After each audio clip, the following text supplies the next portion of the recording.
Hello, mate. You're standing a bit oddly, aren't you? It's not normal at all. It's incredibly upsetting when you see what neglect does. Let's x-ray his hips. Let's see how good or bad his hips actually are. Ted could need a total hip replacement. Now that's major surgery.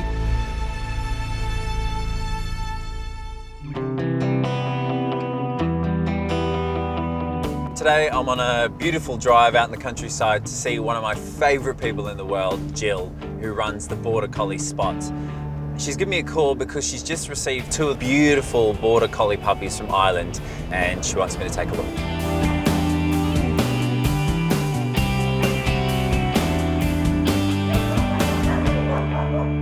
Oh, wish you could tell us what happened to you, I wish you could tell us. My name is Margaret and I help to run the Animals in Need Rescue Centre in the northwest of Ireland. And we have puppies, Maya and Ted. Mia. They were surrendered to us and when we got them in, they were absolutely riddled with worms. You're such a good boy. We also noticed Ted had very badly deformed feet. His back legs look like flippers and the front legs are also quite deformed. And it is rather worrying because we don't know if anything can be done. Yes, I know. So the puppies will be going to London. Oh, you're a good boy, aren't you? Yes.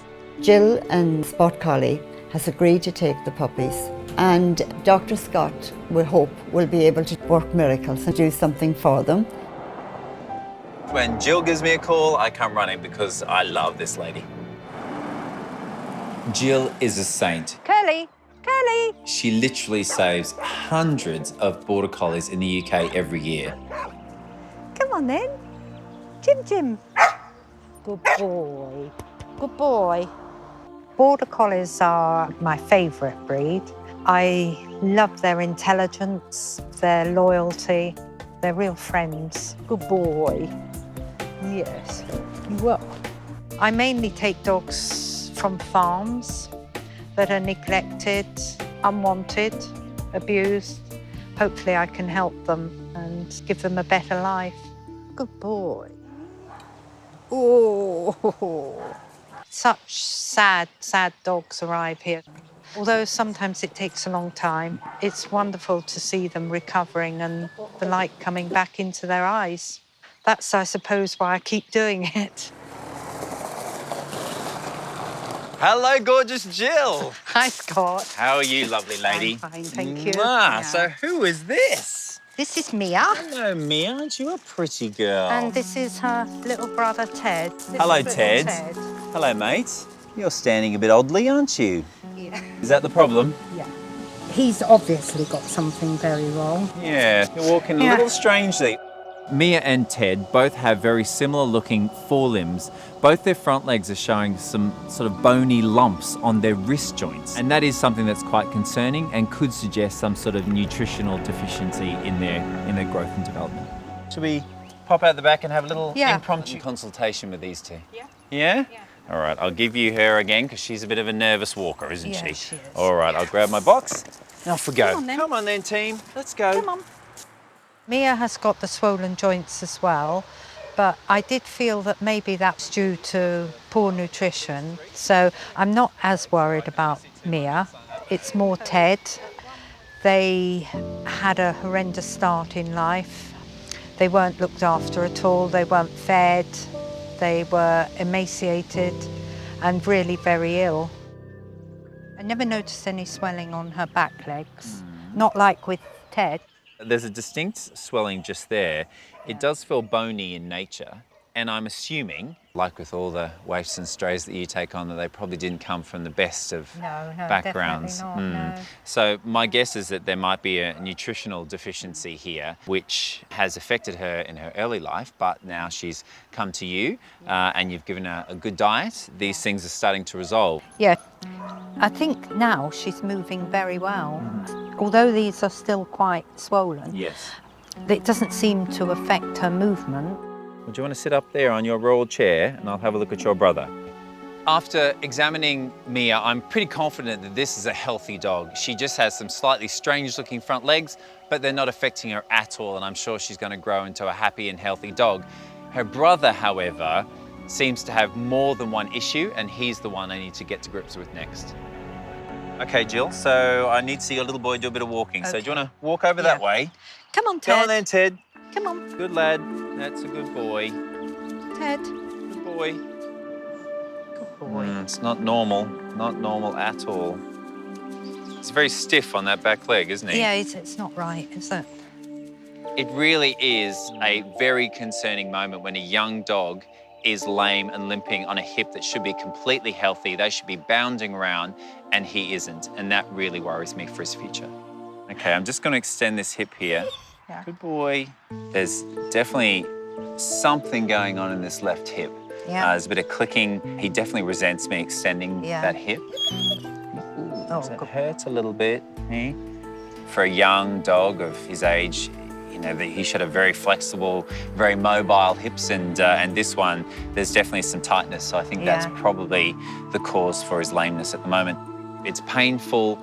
He can't fully extend it. And in the worst case scenario, it could be something like hip dysplasia, where the hip just falls out of the socket, which means that he might need to have his hip replaced. So the same type of swellings that his sister Mia has. It's incredibly upsetting when you see what neglect does. And today, these two puppies personify neglect. But thank God for people like Jill who make a real difference to these dogs' lives. So what I think we need to do is take this young man to go and see my mate Michael, the orthopedic surgeon, get him to have a little look. We'll do some examinations, likely x-rays, and look a little bit deeper into what the problems are. Well, as long as we can do something. Yeah, here we are again. Yeah. The news Scott usually brings to me is that something is going to need major surgery and cost thousands of pounds that we haven't got. But even so, we always manage to find it. So no dog ever goes without treatment if it needs it. Okay. Get you into the car, hey? Go see Michael. Ted's been through so much, had such a terrible start to his life. Say bye, Jill. Hey. Hi, Ted. Good boy. And hopefully, if we get some good news today, he'll get into a loving home of his own. That's it. Lovely. Good boy. Bye.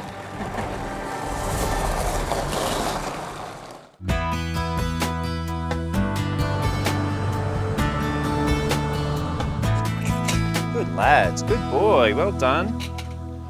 Let's go see Michael. Good boy. Come on, mate. Here we are.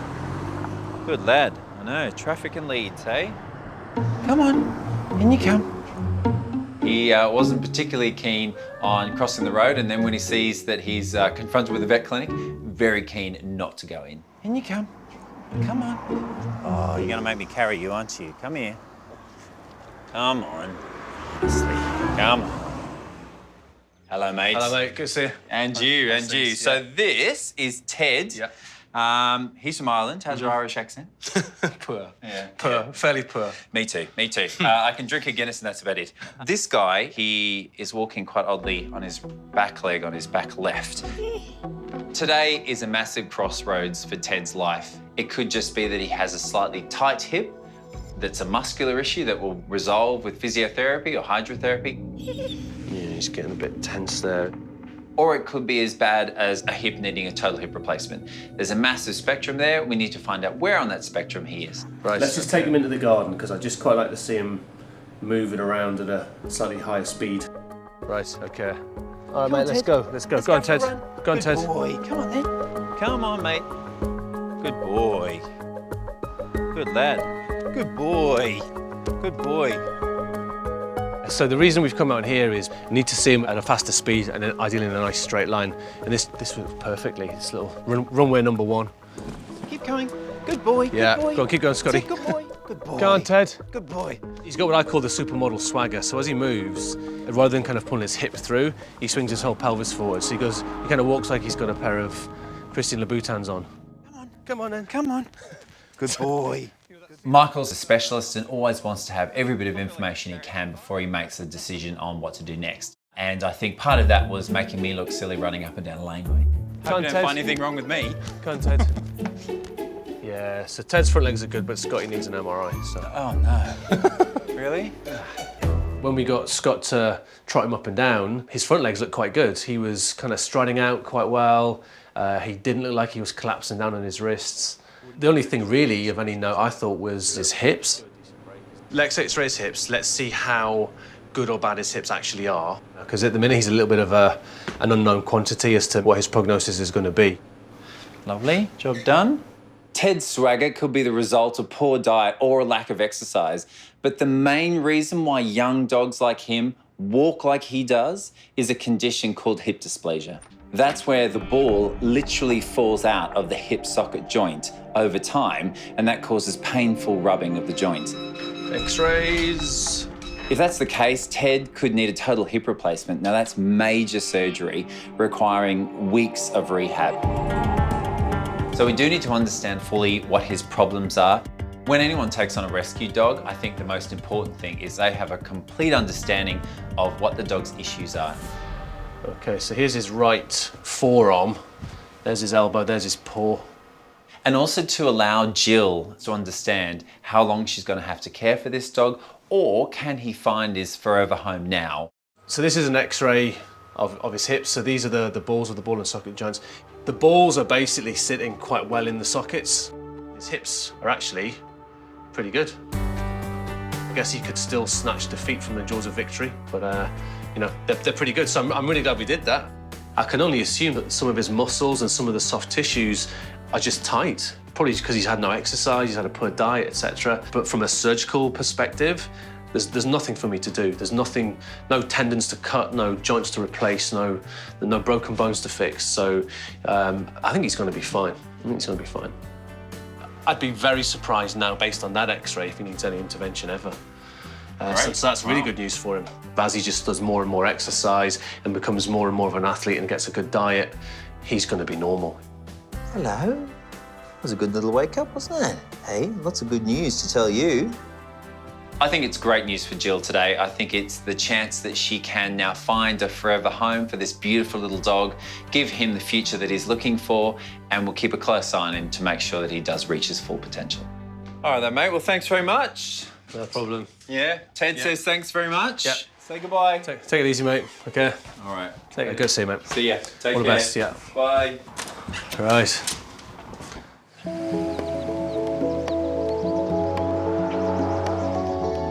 So it's rare, Jill, that I get to speak to you about good news. Oh, that's good.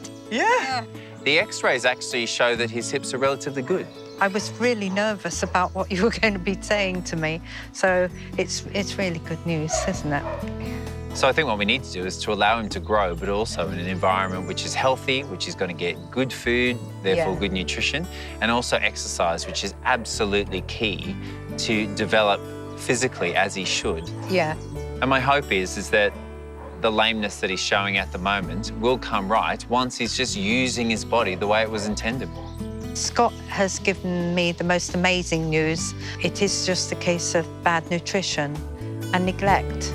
So with care and love, he should recover well and hopefully be rehome soon. Good luck finding that new home, mate. You deserve it. Good boy. Yeah. Mwah. Good boy. You love it, don't you? You love it.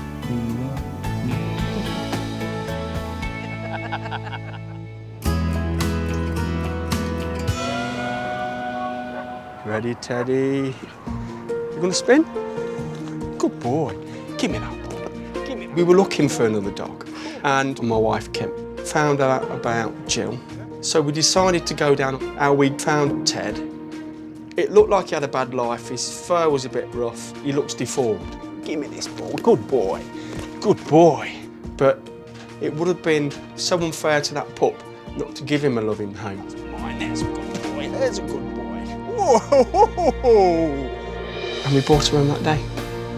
He's very fast. You're very fast, aren't you, mate? I fell in love with Ted, and when we got Teddy home with Kenny He's settled in well, so they'll both go to bed together at night. Kenny, down. Teddy, down. Kenny, down. Ted plays all the time with Kenny. These two tend to be set together. Yes, good boy. I know you're tired. I know you're tired. Kenny and Ted have helped me in a way that I cannot explain. They're my little boys.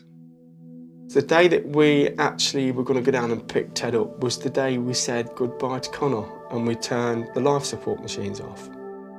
Every family's worst nightmare. Connor was a 21-year-old, full of life. He was on holiday in Cyprus. He fell off a balcony and well, he died. It was such a shock, and Kim decided we're going to get a dog to take my thoughts elsewhere. Have you? Good boys, good lads. So I carry on, you know, and I look at my dogs and I just smile sometimes and get on with it, which you've got to do. You've got to do that. Teddy? Good boy, there you go. Another one? How many is that? 3? Another one? 4? I love my dogs equally. They both have a special part in our lives, mine and my wife, Kim. They're more like children because of the connection with Connor. Oh, mate. Ted? Good boy, Ted. I love them to bits, totally. Oh, very clever. Owning dogs is life-changing. Here we go, here we go. It's life-saving for so many people. Ring the bell. Oh, mate. They understand when I have the odd moment where I'm feeling a bit sad, and they'll come and they'll sit with me. And it's a race who can get to me first. You clever? Yes, you are clever. I know you. I love you too. Yes, I do. Yes, I do.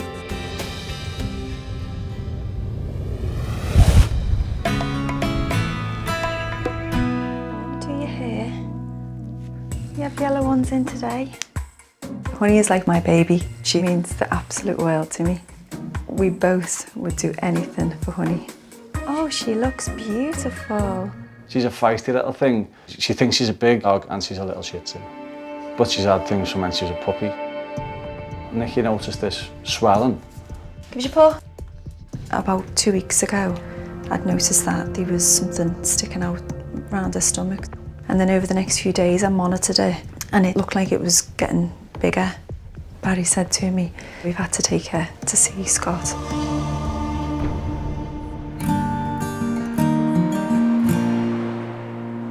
Come on, hon, let's go. Where are we going? Let's go, baby. Where are we taking you? Are we going to the vets? Are we going to go see Scott? Where are we going? Hi, Kirsty. Fine, thank you. Good. How are you? Did you want to have a seat? Yeah. Scott, give you in a minute. Thanks. Nikki and Barry are the most conscientious owners that I know. They pick up on the slightest things that are going wrong with their dog and make sure that their vet, me, is aware of them, and that is just so helpful because then we can get ahead of problems and come up with good solutions. So I'm really glad to be working with them and Honey today.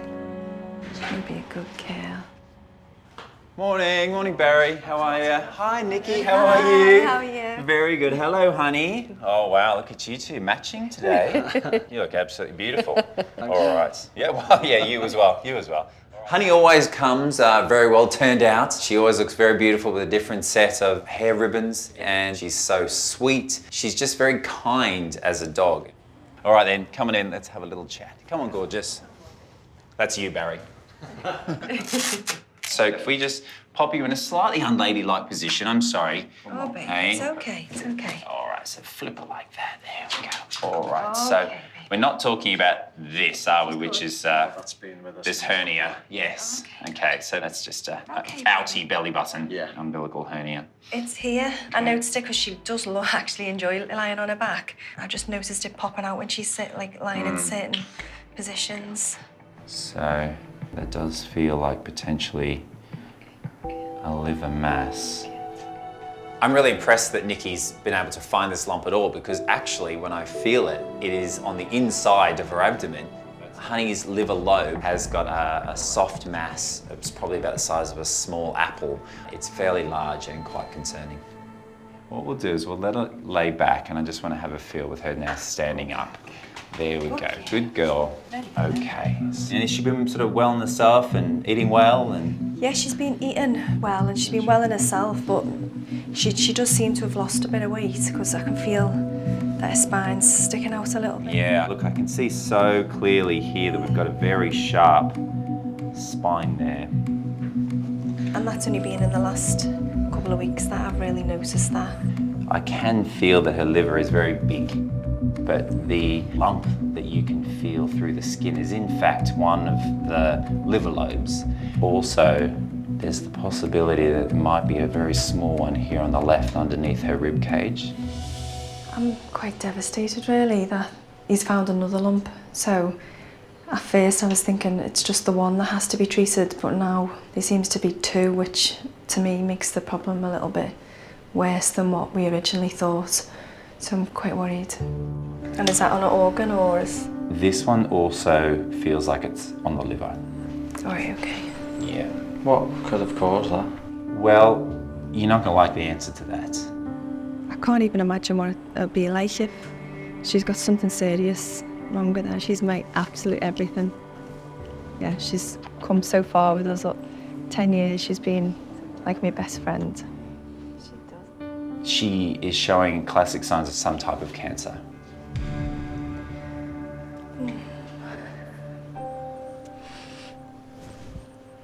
It's hard to hear, isn't it? Yeah, yeah.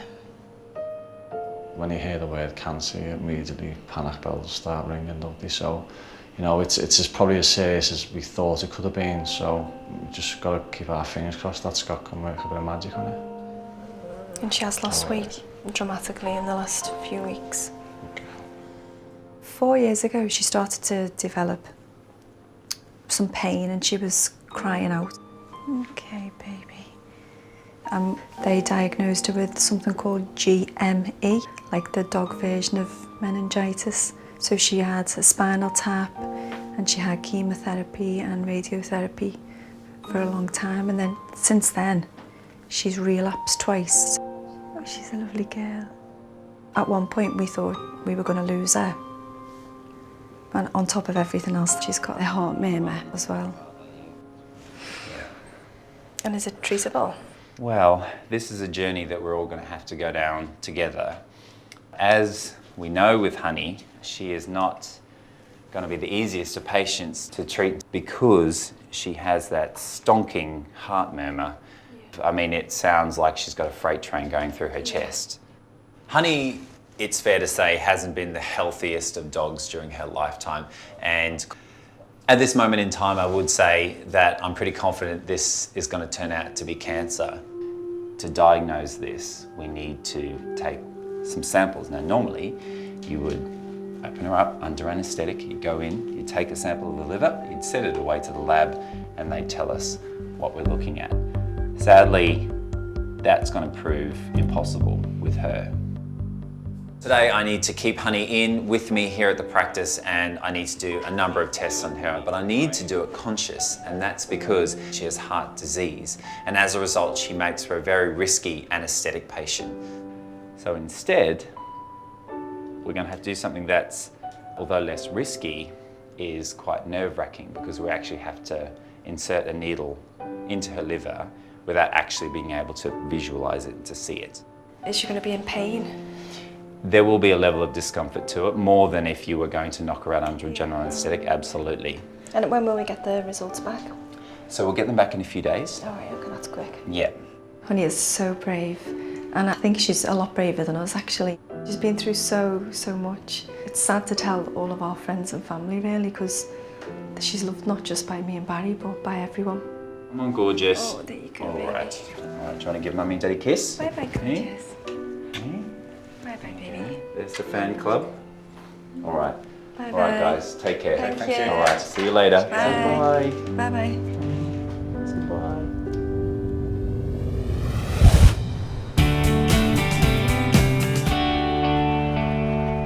Hello. Hello.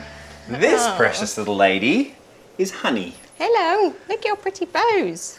Very cute. Isn't she an absolute sweetheart? Oh, but unfortunately, I'm a little concerned about what we're going to be finding today. She has been losing weight and her mum's found a lump which she thought was on her tummy, but actually is what I can feel to be a liver mass. Oh, that's sad news, isn't it?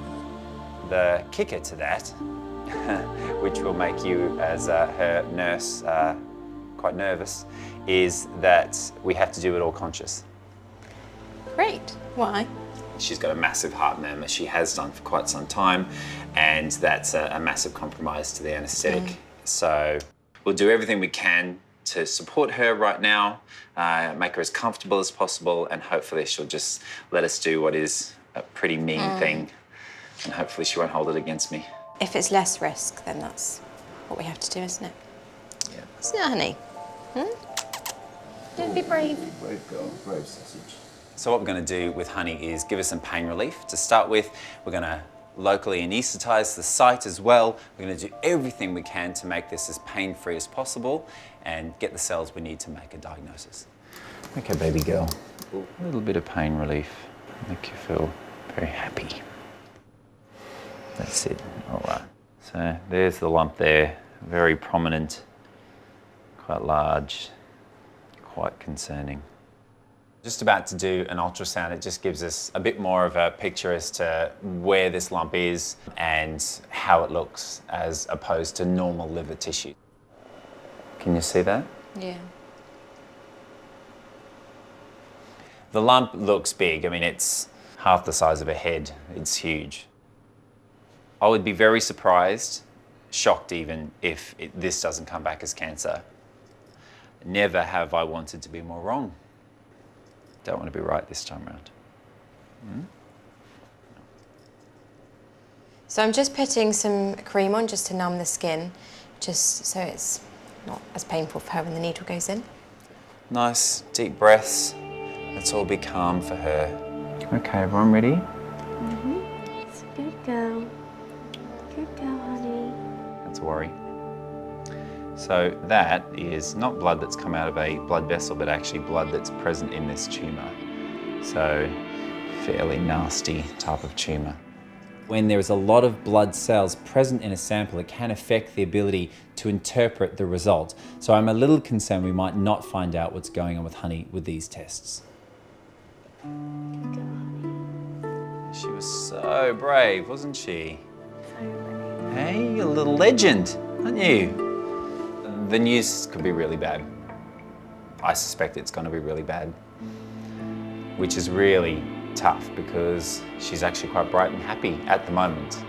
Okay, you've been such a good girl. Look at that. Hey, orange dinosaurs.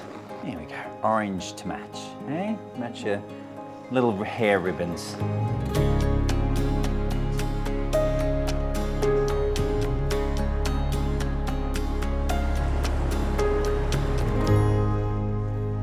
Tonight we can't wait to get Honey back into the house, into a nice warm house and keep her all cosy. We'll give her lots of cuddles, lots of chicken and rice. She'll get really spoiled. Where's Mummy? Hey? Where is she? Hello. Honey bunny. Hello, girl. There she Hello, my is. girl. Hello, my gorgeous one. Oh, what's happened to you? No. Hey? Oh, Kelly. Oh. Oh, so she was good. She was just an angel. Didn't make a sound. Brave as they come. But the sample was quite concerning in that it was a little bit on the bloody side, which you might think, oh yes, he's just hit a vein, but that's unlikely because of how much came out in a short space of time. Yeah. But we just need to know what it is first. Okay. So, Okay. how are you guys feeling about everything? A little bit shock, I think, really. Although we've been contemplating what it could be, it's still not nice. It still feels quite... Well, you guys are such optimists, I can tell, and so you always think, oh, hopefully it's nothing. Yeah. I think Barry's more positive thinking than me, but I will definitely try my hardest to stay positive over the next few days until we get the results and give her lots of love and lots of cuddles until we find out what the treatment plan will be. And Nikki, there's a bandage, matches the hair, do you see? Hey, we do think about that sort of stuff.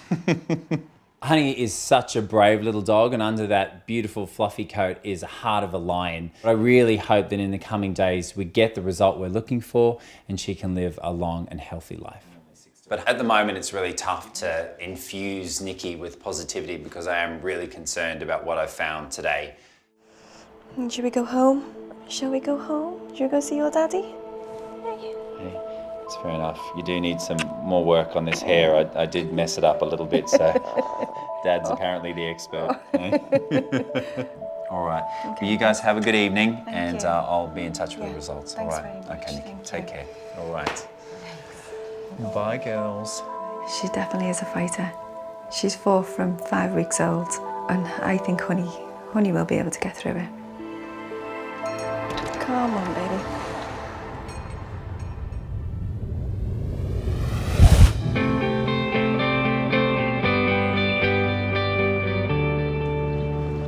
It's okay.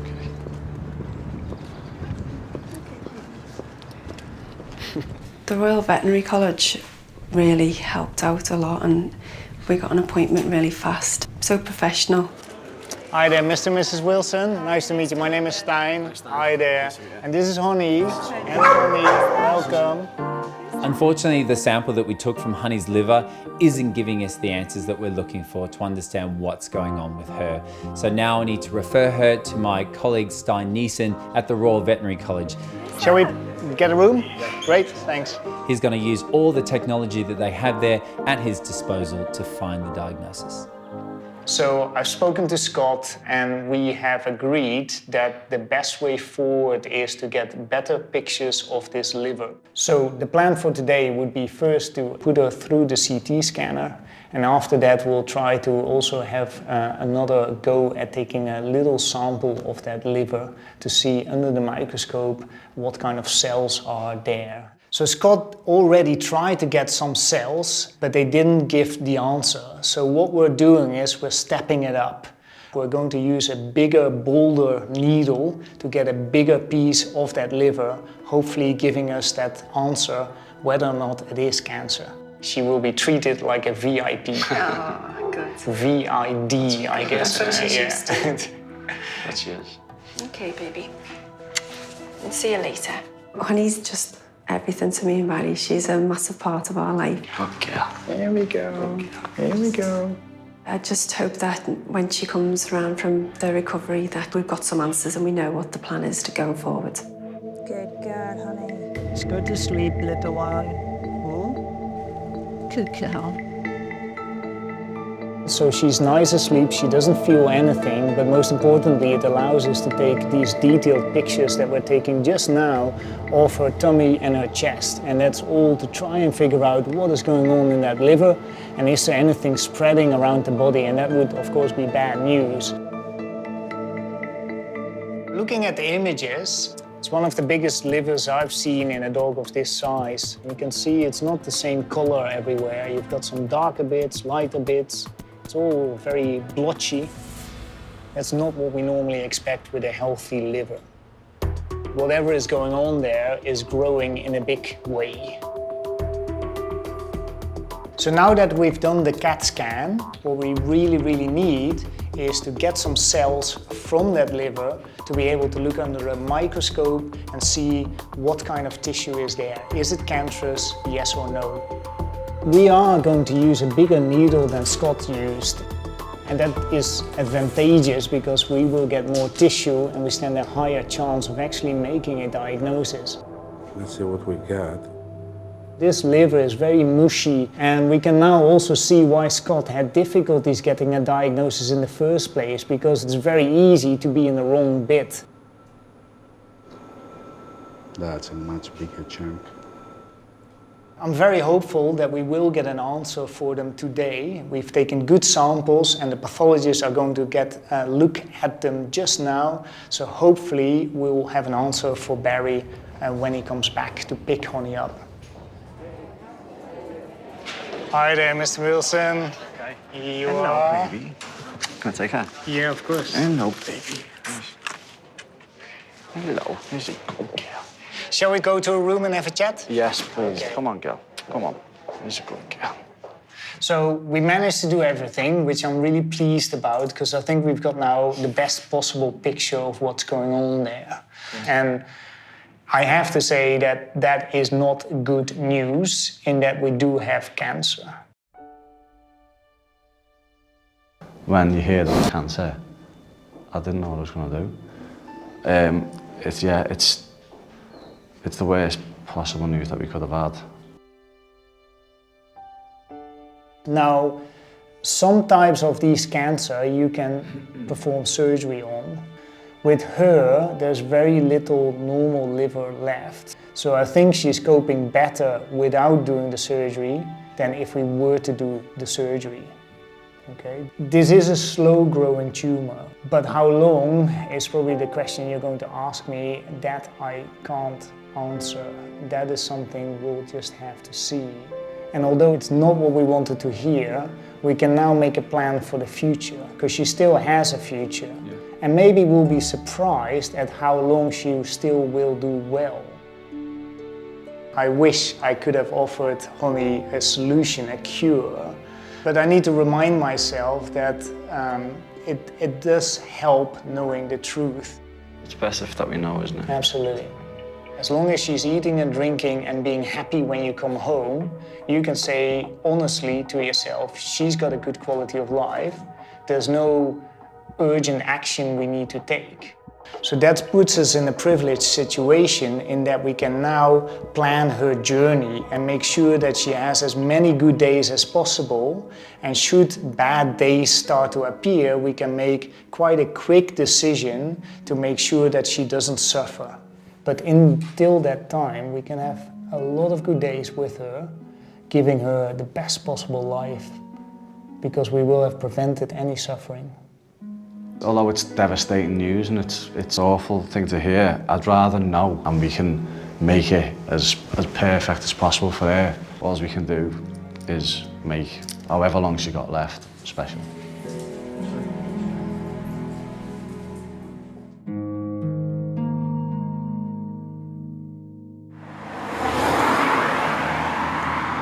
Mommy's being warmed up for you. Yeah, come on then, it's a good girl. Honey's behaviour has changed, yes. So because she's been getting spoilt every day, she will only eat roast chicken, and it has to be hot. That's a nice bit, isn't it? My friends are just absolutely devastated for me because they know how much Honey means to me and Barry. There's a good girl. Lovely. I'm really glad that we went ahead with the CT scan and to know the result really, because it means we can spoil her every day more than what she is already.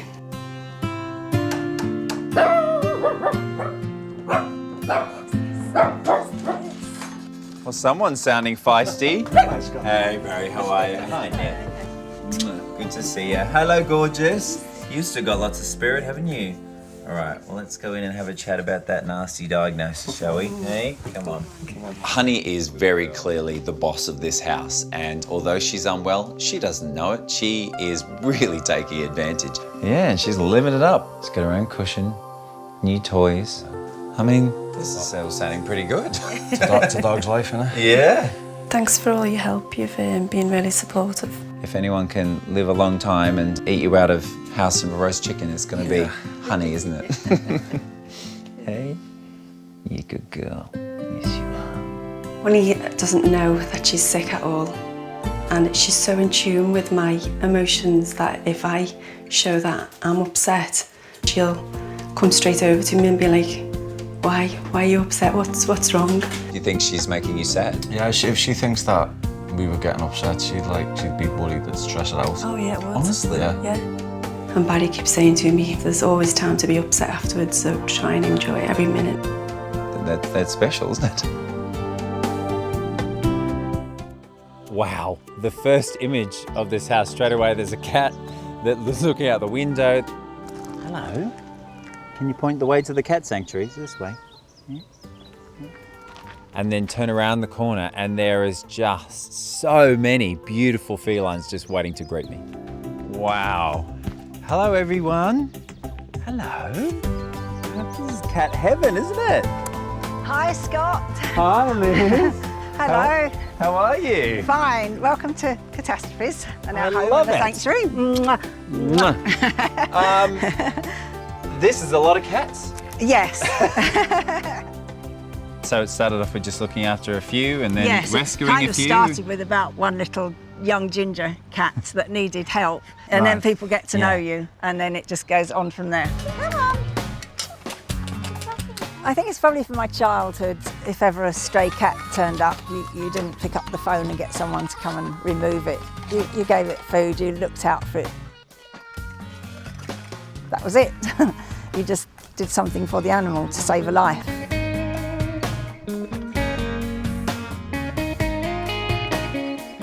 I think I thought that with spaying and neutering, numbers were being controlled more, things would be improving.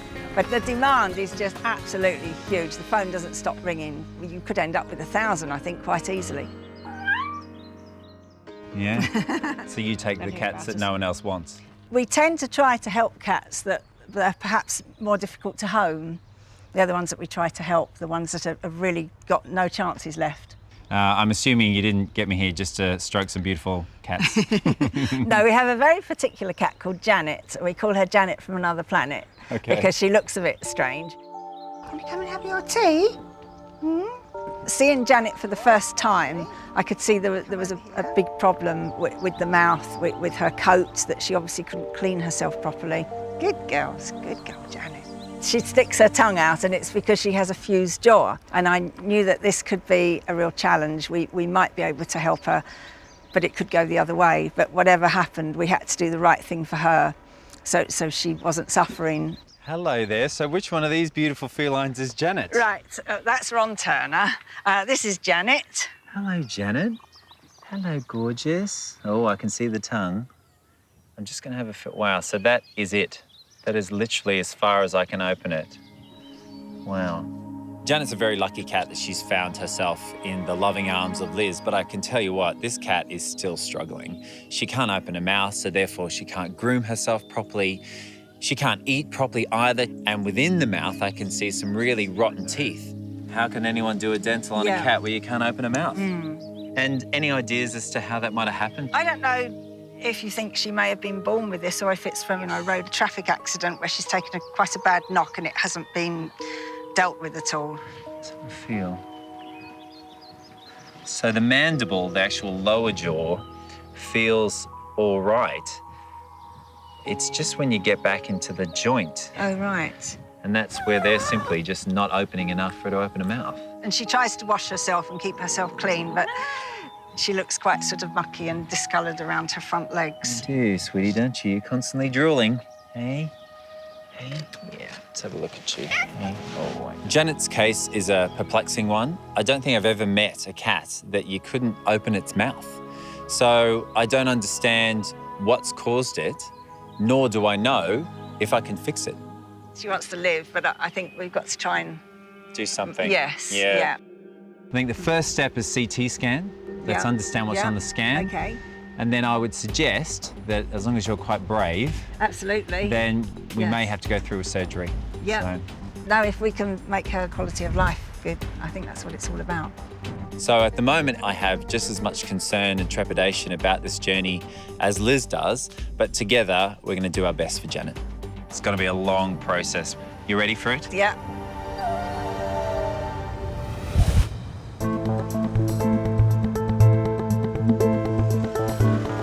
Hey, Aurora. Hi, Scott. Good So to nice see to see you. Thanks so much for coming. Chuck your bag down and let's get to grips with this pretty shocking CT image. I'm very lucky today to be joined by a specialist oral surgeon, Aurora. She has come all the way from Spain to help me with this procedure. This must have happened a long time ago. We don't know what happened. Probably a road traffic accident or something. It's brilliant to have this level of experience because it is a major thing we're going to have to do on Janet today. Both hinges were broken and healed in wrong position. So basically her jaw at the moment is hitting her eye socket. Yeah. Wow. Something must have happened long ago, or some kind of trauma, because both condyles are broken and fused in a wrong position. Now her teeth are also infected and she's in pain now. So we remove a rusty hinge from her jaw. We hopefully see it open a little bit better. We clean her teeth and we give her a good life. Exactly. Good plan. It's going to be a hard surgery. I want to do it for her. I feel good that I'm here, but it's going to be a challenge. Good girl, Janet. Okay, Janet, here we are. Uncle Scott. Hello. Okay, thank you. It's Janet from another planet. Oh, nice to meet you. Did you want to have a seat, Liz? Yes, Got me of right course. with you. Okay, thank you. Right. So we're going to see Scott to see how he's interpreted the scan and the report from the specialist. So this is the real nitty-gritty for Janet. But hopefully good, all good. Hello, Liz. Hello. How are you, gorgeous? I'm okay. How are you? I'm really well. Hello, Janet. It's your big day today, isn't it? How are you? Hello, gorgeous. Come on, then. Come and see Uncle Scott. That's a good girl. Right. So it's a hell of a CT scan. It really is. But what we think is that years ago, she suffered quite a significant trauma, which meant that she had fractures on both sides of her jaw. Crikey. Yeah. And the body's tried to fix itself, but just not done a very good job. So what we're going to try and do today is to just remove the hinge completely. The muscles and the ligaments and everything around the jaw will do the work of the hinge joint, but the hinge is not helping, so we need to get rid of it. I'm quite nervous about this procedure because I know it's going to be a long and very tricky process, so we just need to work step by step and hope for the best. Give her a big kiss of good luck. Brave girl. Mummy's with you. Mummy loves you. You've got lipstick on you now, darling, haven't you? There, good girl, good girl. I'll see you soon. Everybody loves you.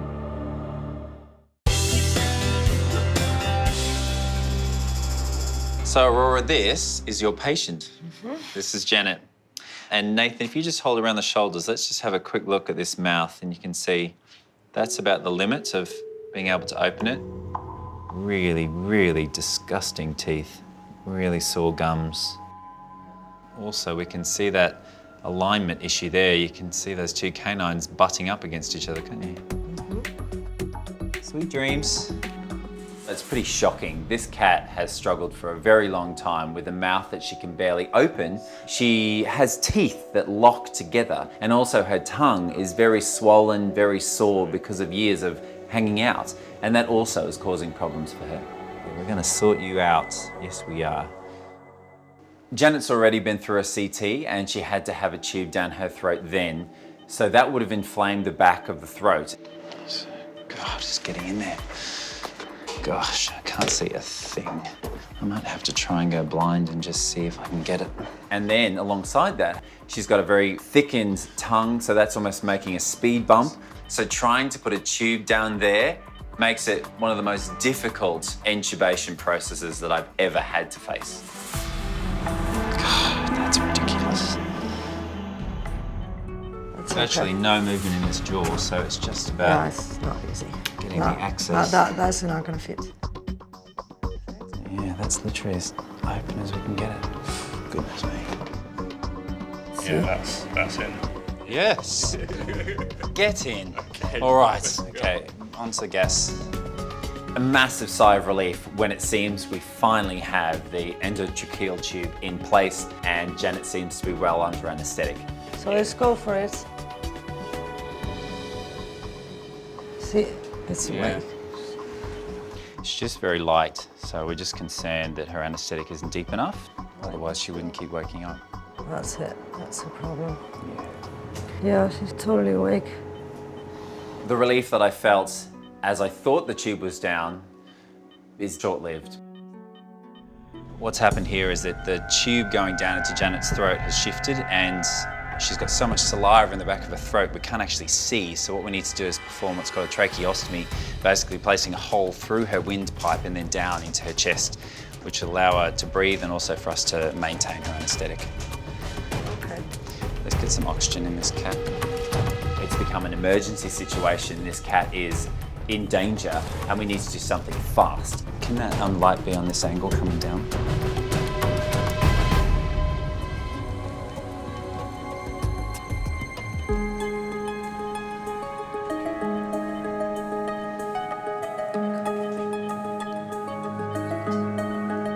Okay, there we go. Yes. Okay. Support that the whole time, Sam. Don't let that tube go. Okay. So now, thankfully, we're in a position where we have an established airway, which wasn't the case before, which is very nerve-wracking indeed. But now we have a tube down her throat, done this way rather than down her mouth. But actually, that's allowing us to have a look at the mouth so much easier. And now we're actually going to remove the left canine. Aurora starts the procedure by trying to remove the teeth that seem to be locking or touching each other and causing the inability of Janet to open and close her mouth. We start removing one after another, after another, after another. Another healthy tooth. Yeah. Shame it has to come out, but it does. So that one needs to go as well. This really is a marathon. In all, we have to remove 4 teeth, the ones that were contacting each other and stopping Janet's jaw from closing. But now we have to try and help open it a bit more, which means taking out the fused hinge on the left side of her jaw and hoping that this will be enough for this poor little girl. See, the joint is right here. Yep. So we're gonna go for it.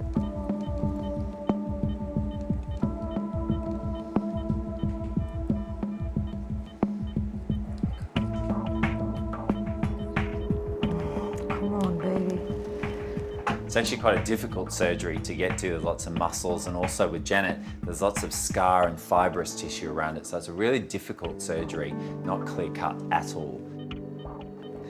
Yes. No more hinge. No more hinge. So, move it now. Let's try now.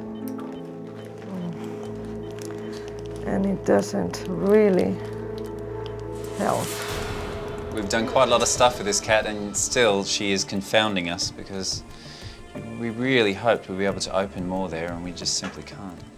We removed the joint that we knew was abnormal, but that didn't make a huge amount of difference. So we turned Janet over and also assessed the hinge joint there. Okay. Yeah, so that's the second hinge joint now removed. I am happy we can close her mouth more, that's good. And she can open her mouth much more, that's good. But not as much, yeah, that's enough. But we're complaining too much, it's enough. Yeah. You are complaining too much. I think you've done very well. It's been an absolute Herculean effort by everyone involved today to get Janet through this surgery, but poor Janet, bless her, 4 hours of major surgery, and certainly not very pretty surgery either. But she's come through it. The mouth is moving much more freely. It's certainly far from normal, but it's opening about twice as much as it did at the start of the surgery. Okay, and we're done. It has been a very difficult surgery, long, and I'm knackered. Scott taught me that word. I'm really tired. We've definitely made some inroads, wouldn't you say? But hopefully it's the start of a new life, eh? Although the surgery is over, Janet's work is still yet to really start. We need to do a huge amount of physio on this poor girl. That was a long one, wasn't it? Getting her to use this new jaw, get her to start flexing her muscles a little bit more, allowing for more flexibility in those joints, and getting her mouth open again. You deserve your bed tonight, hmm? And so do I. There you go. All right, good girl, it's all right. It's been a really lovely thing to be part of helping Janet. It's been very stressful at times, and poor Janet's been through hell and back, but we're really hopeful that this poor cat can finally live a comfortable life where she can have her tongue in her mouth, she can swallow and chew and just open her mouth normally like a normal cat. Let's hope. There you go. All right, good girl. It's so brave.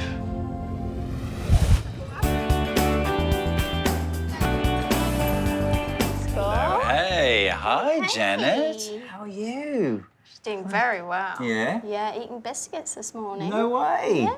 You're eating biscuits. What a clever girl. Listen to you purring away. Janet has made a miraculous recovery. This cat is so brave and just so amazing. That surgery, in fairness, it was brutal. Go home and see all those other cats. All 200 of them. Janet's tongue is very obvious. It has changed in its anatomy. It's much thicker at the back. It's a little bit irritated at the front. But I'm hopeful that once she starts to be able to close her mouth, her tongue will go where it's supposed to be, which is back in there. So here's Janet from another planet. Gosh, Janet, do you even recognise your mother? Feel straight away she's purring. I think it's amazing that you've got over 200 cats, and she definitely recognises you. I think she does, doesn't she? She does, for sure. Yeah. So I hope your relationship isn't going to suffer with what I'm going to have to show you now, which is the physio. Okay. All right. This will definitely be a two-person job. Yes. So Jess, as you can see, is holding from the back there, and then the person at the front, all you want to do is just open and close this mouth. So relatively gently at the start, and then just a little bit of pressure once you get to the full open point. Okay. And then closing. So pop the tongue back in and then close the mouth, all right? And then just a little bit of a nice face massage, Right. you know, around those jaw muscles, and just breaking down any attachments and just basically giving her a bit of fuss and love. Hey, baby. Hey. Yes. Well, my little inspiration, it's time for you to get back to all those feline mates of yours. Hey? All right. Hey, let's send you back to the sanctuary. Good girl. Mwah. Oh, you've been so amazingly brave. Incredible. I'm so pleased to be taking her home. I mean, I really didn't quite know how things were going to go. It was such a big step to go for this surgery, a huge step. I'm so excited that she's had all of this done, and it's fingers crossed. Now we've got to give her all the aftercare that Scott has advised. So I'm very excited and very, very pleased.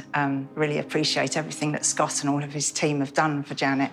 All right then, Liz. It's been an absolute pleasure and a privilege to do this, and I really hope that she so much. continues to get better, and Yes. that I'll be able to come back and see her in all her glory Oh, soon. that would be wonderful. Yeah. All right, take care. Great, thank you so much. My pleasure. Thank you hugely. All right, bye, Janet. Come on, Janet. Be a good girl. Bye, Jess. Bye, take Thank you. Be brave. When we get Janet home, she's going to have a welcoming party, but nothing to make her too excited. No fireworks. I'll just have some balloons. Everyone will be really pleased to see her, give her a kiss and a cuddle. It's good girls.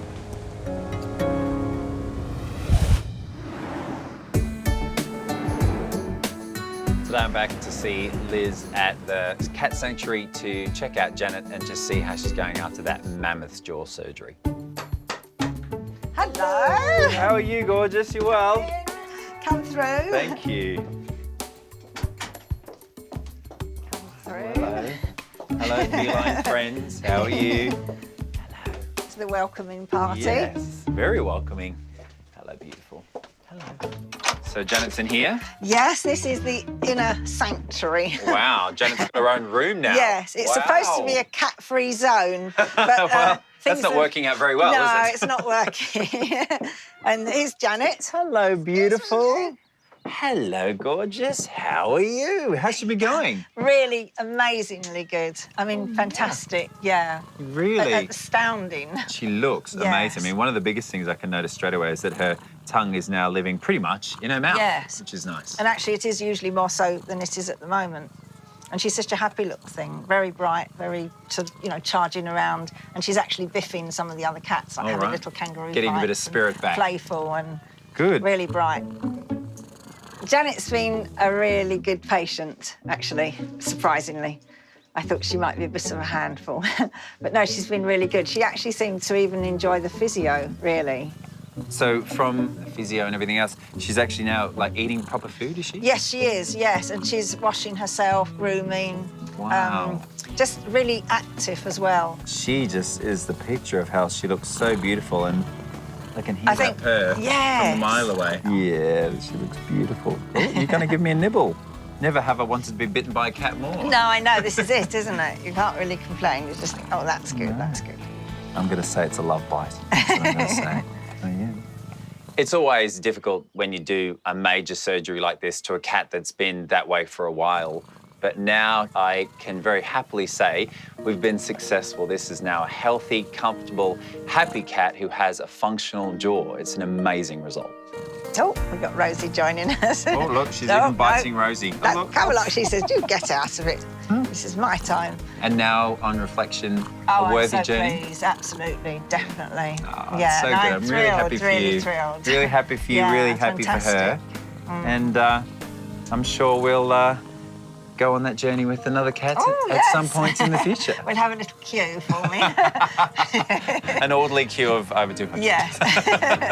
Not all at once, guys. Not all at once. No.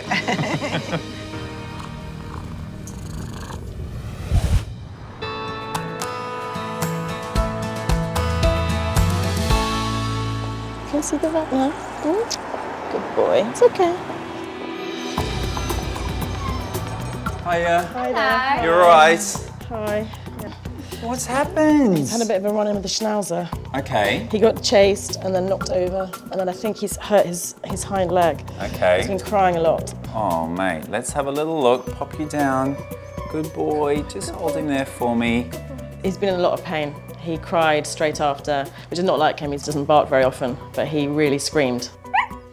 Gosh, I don't like the feel of that at all, and he's so tender. I just touch it and he's painful. And nothing normally stops this dog wagging his tail. Yeah, exactly. Hey? Oh, buddy, is that sore? Feeling his foot, straight away I know that there is something going on here. It does feel like there possibly is a break. So do you think he's maybe fallen down a foxhole, a rabbit hole? Yeah, possibly. Yeah, he took a really bad tumble. I couldn't see exactly what happened, but he just suddenly started screaming after this other dog chased him. So. Yeah, Monty, poor boy. He's such a nice, sweet dog. He's so affable and easygoing. I think what I'm going to do is just take him downstairs and do a conscious X-ray. Okay. So I'll just pop him under the X-ray machine and just see what's going on, and then we'll work out what we're going to do about it. Okay, great. Good boy. Come on then, let's go. Come on. Good boy. Brave boy. I'm feeling terrified. I'm really worried there's something seriously wrong with him, but hopefully Scott will be able to fix it. Oh, here's poor Monty, Ems. Hey, Monty. Hey, look at him. Oh, little buddy, he got a sore foot. He does. It feels very weird, so I'm going to just take some quick X-rays. Right. You're such a good boy. Yeah, just like that. Give me a shout when you're ready. Yeah. X-rays.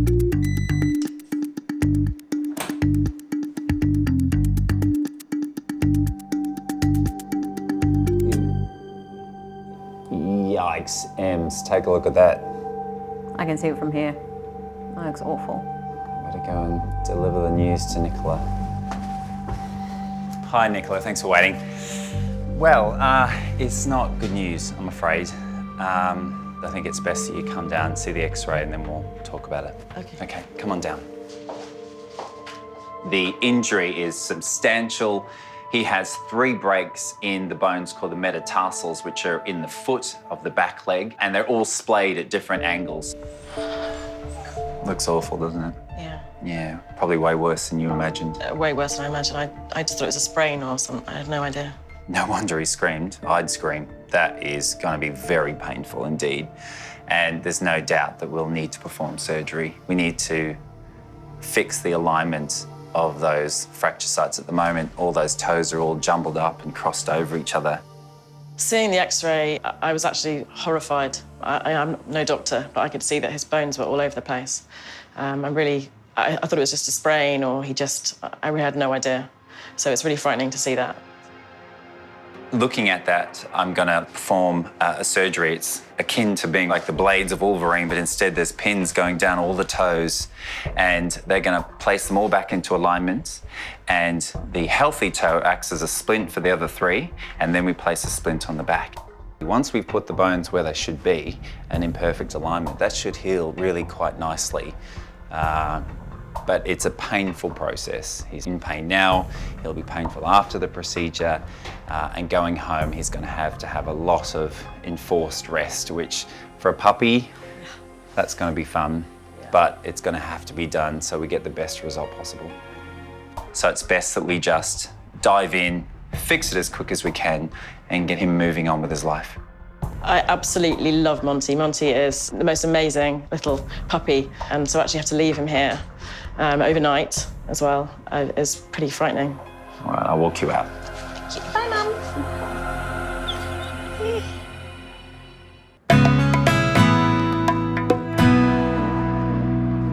What a brave boy. Hey, brave boy. Brave boy.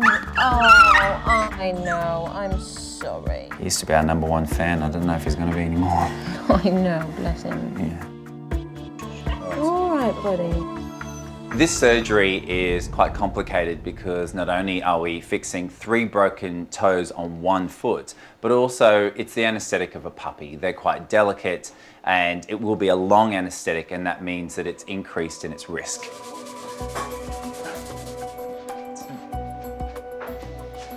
Do you want him on his back? Yeah, okay, so Nathan, if you focus on the foot and you put him together. Wow, Ems, like, look at that. That is the absolute reason why we need to do this surgery. Can you see how his foot, it should be straight, and instead it's like that. He's like a duck. So, and that's because all of those long bones here, the metatarsals, are broken. And the most important ones, 3 and 4 in the middle there, are also broken. So they're the ones that take all the weight of this dog. So clearly, that isn't going to work for Monty long term. The surgery that I'm going to perform today is basically pinning all those 3 bones. Because there is more than 1 broken, normally in the case of a foot fracture, you've got other toes that will naturally splint the broken one. But in this case, we've got 3 and are all moving in different directions. So what I need to do is to place a pin into them and then realign them so then the bones can heal naturally in the correct position. So see that there, there's a big tendon down. The main complication when doing a surgery on the foot and trying to fix these types of fractures is that there's a huge amount of blood supply, so blood vessels, and there's also lots of ligaments, tendons, and nerves. So you have to navigate past all of those to fix the fracture and then close. So it does mean that it is a little bit risky and challenging, and you have to take your time to make sure you fix something without ruining something else. Yeah, that should be perfect.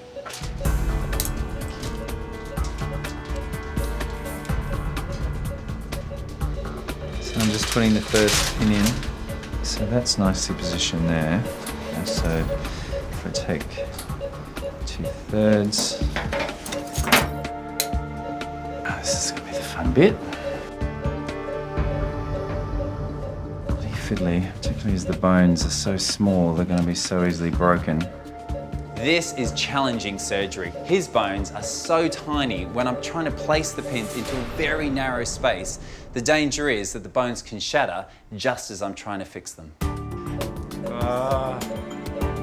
This is really bad. This foot is absolutely destroyed. Just very, very fiddly, tiny, tiny little bones. Can we push it in further? Is that what you're trying to do? No, it can't go any further. So I need to pull it out.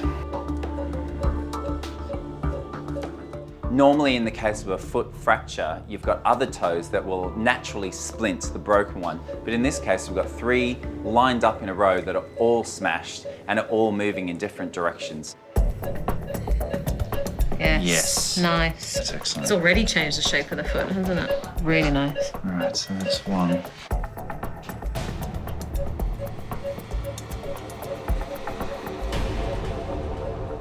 Getting there. How's Monty doing, Nath? I'm happy this end. You happy that end? I'll be happy when it's fixed. You want to swap? I'd rather be your end. He gets sweary during fractures. Do you want me to give you some traction from the other side? Yeah.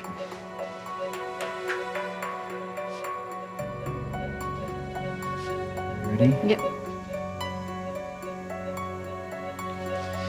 Yes. Very nice. So that is that. You can see that now that foot is straight, the toes are straight. It's hard work. A few swear words thrown in, but a good result for Monty and for Nicola. X-rays. How are we looking? Yeah, that looks great. Those bones are going to fuse together quite nicely, and now they're all in alignment. We should get the result we're looking for, so. Fantastic. Hooray. Good job. Yeah, all right. Boy, oh, that was horrible, wasn't it? Hey, for you and for me.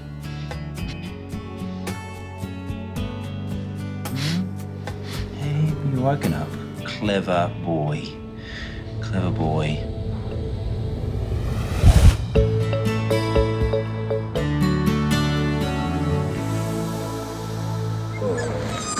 It's a bit sore. It's a bit sore. Yeah. Oh. Shh. Yeah. Hey. Is your family here to see you? Yes, they are. Yeah. Do you think he's going to jump up and down, or do you think he's going to try? Yeah. We've really missed Monty. He's been away for a couple of days now, and the house is so quiet without him.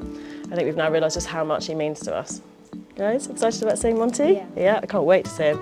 We hope he's missed us as much as we missed him. Hello. Hello, Monty. Hi, guys. He's a very, very brave little dog. Very brave. Yeah, because you know he broke his foot. Do you know that?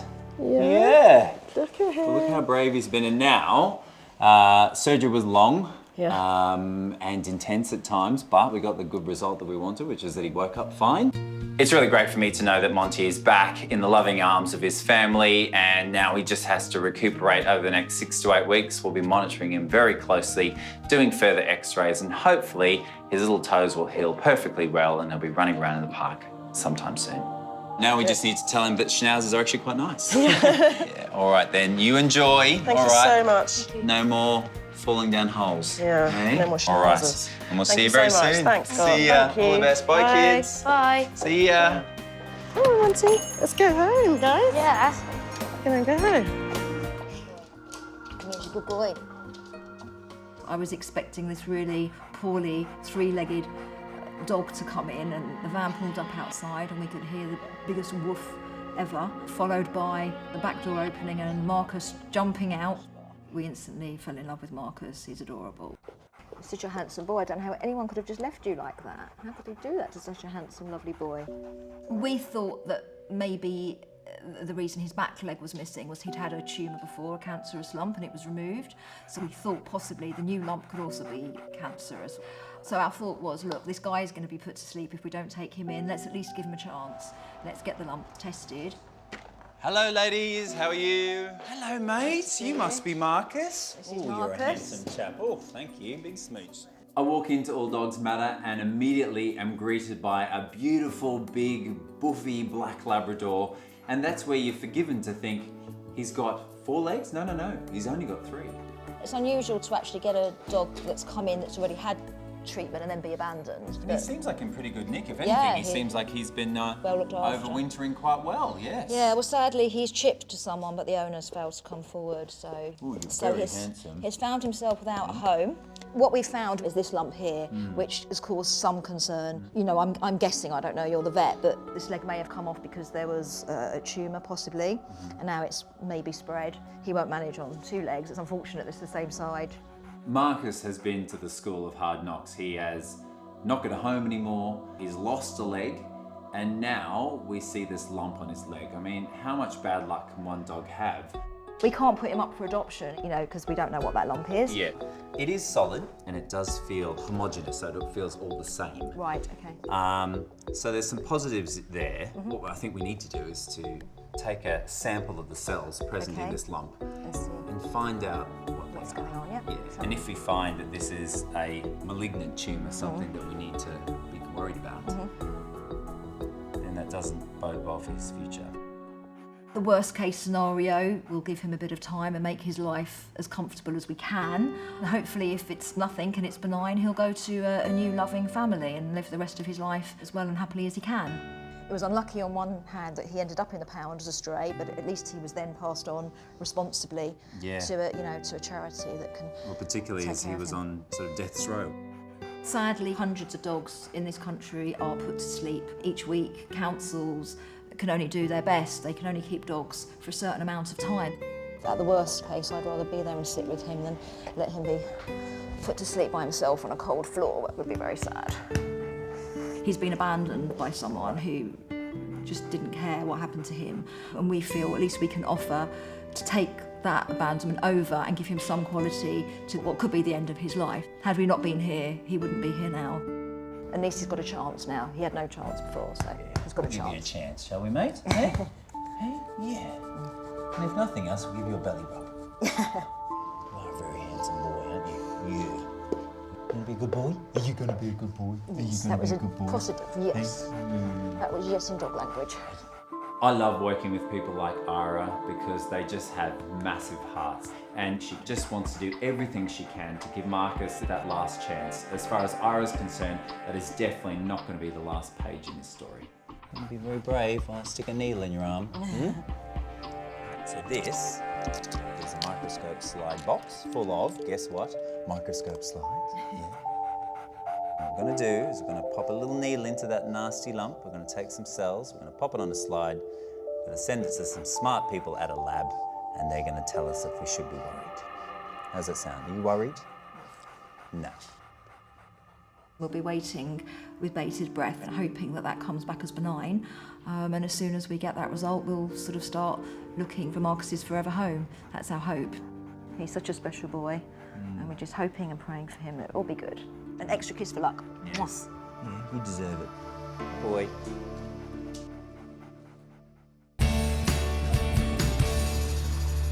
Hello, Nina. Oh, yeah. How great to see you. Yeah, me too. Hello, Marcus. Hi, Gina, look at this guy. What a handsome fellow, isn't he? Hi, Say hi to Gina. Oh, lovely. Hi. Oh, he's looking great, isn't he? Oh, he's wonderful. When we saw Marcus with the lump on his leg, but yet being kind and all of that, we thought, we've got to try. See whether we can improve his quality of life. Can we remove this lump? Just give him a chance. Oh, you're a good boy. You are amazing, boy. Yeah. You're getting lots of love from everyone. Oh, yes. You better be. He's wonderful. Ooh, He's yeah. so kind. Marcus came to us so loving and caring that he does deserve that chance, no matter what. So some people let him down, some other people will actually not let him down. And this is us. Cuddles are over, mate. Me and Nina need to have a chat, so let's go into the consult room, shall we? Come on then, big guy. This Even way. though Marcus is very happy, loves his walk, loves being around us, there are a few signs that are a little bit worrying. He drinks a lot of water, he gets tired very quickly. I'm ready for the best, but I'm also a little bit ready for the worst. I'm a little caught out by the result that we've got today. We found some cells called spindle cells. Right. And spindle cells are the starting blocks of a type of tumour.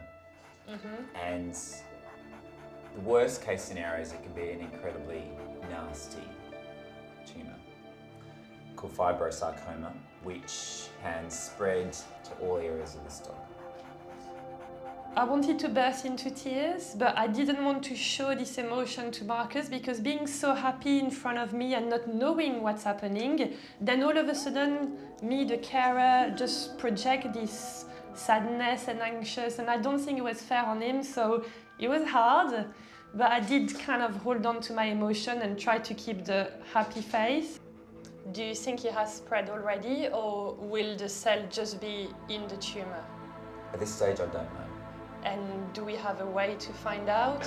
We do, absolutely we do.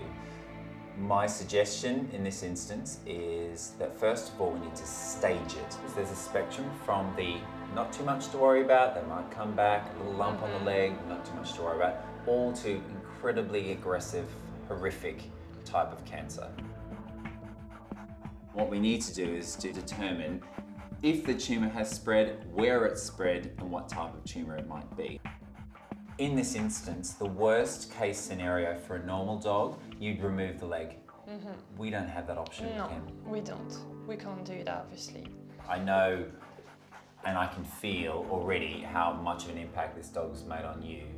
So I know He's that wonderful, Scott. I don't understand. How can you give up on such a loving dog? I don't understand. He hasn't got anything inside him that would be like show something wrong. Yet he's got this now. It's really unfair. I'm so grateful I've met him. And this is where I think his kindness has paid off, because finally, with you, with me, with us, we won't let him down, no matter what. You're damn right we won't. Good boy. He's your scarf. You look after him. I will, I will. Yeah. Come on then, mate, let's go. Let's go and see all the nurses, shall we? Come on. Good boy.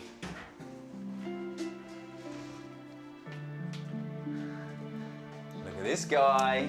Oh, hello. This handsome fellow is Marcus. Hi, Marcus. Oh my God, look at him. I know you said you were bringing me a new man that I might fall in love with, but There you go. yeah. Isn't he gorgeous? The next step in the process to understand Marcus's tumour is something called staging. Oh, you're such a sook. Look at you. Hmm?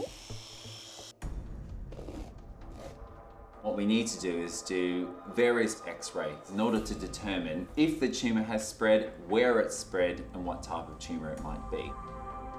Whatever God or not you pray to, let's just pray that this dog is going to be okay. Really need the lights off. That's it. There we go. X-ray.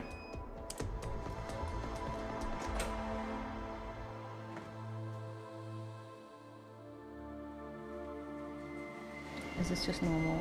Yeah, there's no tumours I need to worry about there. It's all looking pretty healthy. Okay, good. Let's move on to abdominal x-rays then. Okay. Generally, this type of tumour will spread to the spleen. But so far, so good. That looks like a nice, beautiful, healthy spleen of a beautiful dog. So that's good. So I'll go and give Nina that good news, and then you can get set up for taking the lump off. Will do. There isn't any presence of cancerous lumps, so that's really great news, and it does mean that at least at this stage, the cancer hasn't spread. Hey, yeah. Scott. So, good news. Ah. Yes. So no tumours I can see. All right. Yeah. What I need to do now is to actually move forward to surgery. The guys are prepping him up downstairs. Okay. And I'm going to be taking the lump off, hopefully. So it's looking good. It's looking better than it was before the x-rays. Okay, which I take it as a good. Yes. It's great news that this cancer, whatever it is, hasn't seemed to have spread anywhere. And immediately Nina, she's a positive, optimistic person, grabs onto that. I rely on you now. Rely on me, Yeah. rely on my team. I've got the A team downstairs, so That's wonderful. you're in good hands. Okay, brilliant. Oh, I'm so happy. All right. I'm so happy. It's brilliant. Very good news. Thank you so much, Scott. Thank pleasure. you. Good luck. Thank you. All the best. This is a rocky road and I don't know where it's going to go, and I only will know once I actually remove the mass. It's sizable, I'll give it that. I kind of need to have a look at this mass, remove it as much as I can, and then remove as much skin as I can, but not too much, to the point where I can't close it. So I need to just be very methodical about this and be willing to change my approach as I go.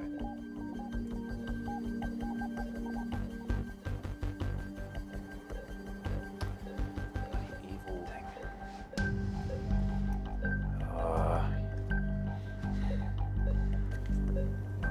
It's just so vascular.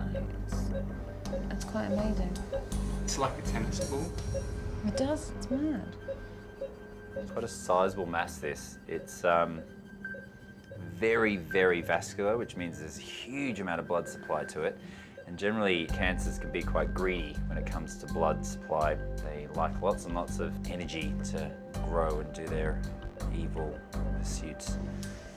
This thing is stuck firmly to the skin on this side. So to remove it completely, it is gonna prove very difficult. I know I'm not going to be able to remove the whole thing. It's impossible. I'd have to take his leg off, and that we know is impossible. So I'm just going to take as much as I can, hit it as hard as I can, and hope for the best. Get out. Evil thing.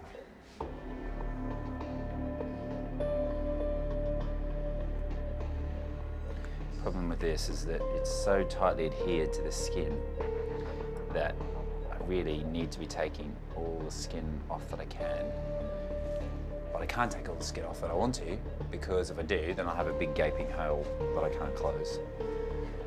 So it's there's going to be some compromises here. This tumour is a horrific, ugly, nasty looking thing. It's horrible and it's invasive. It's going deep into Marcus's leg. There's a good bleeder there, James, please. Just there. Normally in potential cancerous lumps, you have to remove around 3 centimetres in all directions. Well, if I take 3 centimetres in all directions, he loses his leg. But he can't lose his leg because he's already lost one. So all I can do is try and remove as much of the tumour as I possibly can, and then just hope like hell that the result comes back that it's one of the less nasty ones. Incredible vasculature. Like, you know, normally you expect a little bit of bleeding, but this has got proper blood vessels going to it. I'd be impressed if I wasn't so horrified. Well,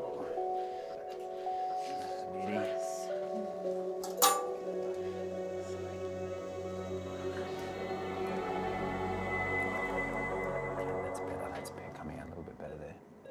This is a bit of an emotional roller coaster, really, because you know, we all want the best for Marcus. That's probably why I'm getting a little bit more annoyed with this than I would normally. It's just horrible. And to think it's attached to such a beautiful dog is actually just upsetting. Okay, so I'm nearly at the point where this is going to come out. Wow. It's pretty grim, isn't it? That's absolutely foul. That's disgusting. Just looking at a cancer, you can't tell if it's malignant or if it's relatively benign. This does not look nice, however. So I am concerned about Marcus's future, but I need to hold fire on my concern. I need to be there for Nina through the process. We'll send it off to the lab, and fingers crossed. So now we just have to wait and just see what happens. Yeah. Little sweetheart. And just be really hopeful. I mean, I still have hope that we'll get a result which means that he will live a number of happy years, but we just need to be patient and be prepared for the worst as well. So it's going to be a tough wait. Yeah. Today is a very difficult day, but I have to hold on tight about the fact that no matter what, we will do our best to give him that quality of life. Will it be a month, 6 months, a year, 2 years? I have no idea. But during that time, for sure, he will be cared for and never ever found himself abandoned again. You've got a nice bed waiting for you. And I know someone who's going to sleep next to you tonight, so that's going to be me. Just to make sure you're okay.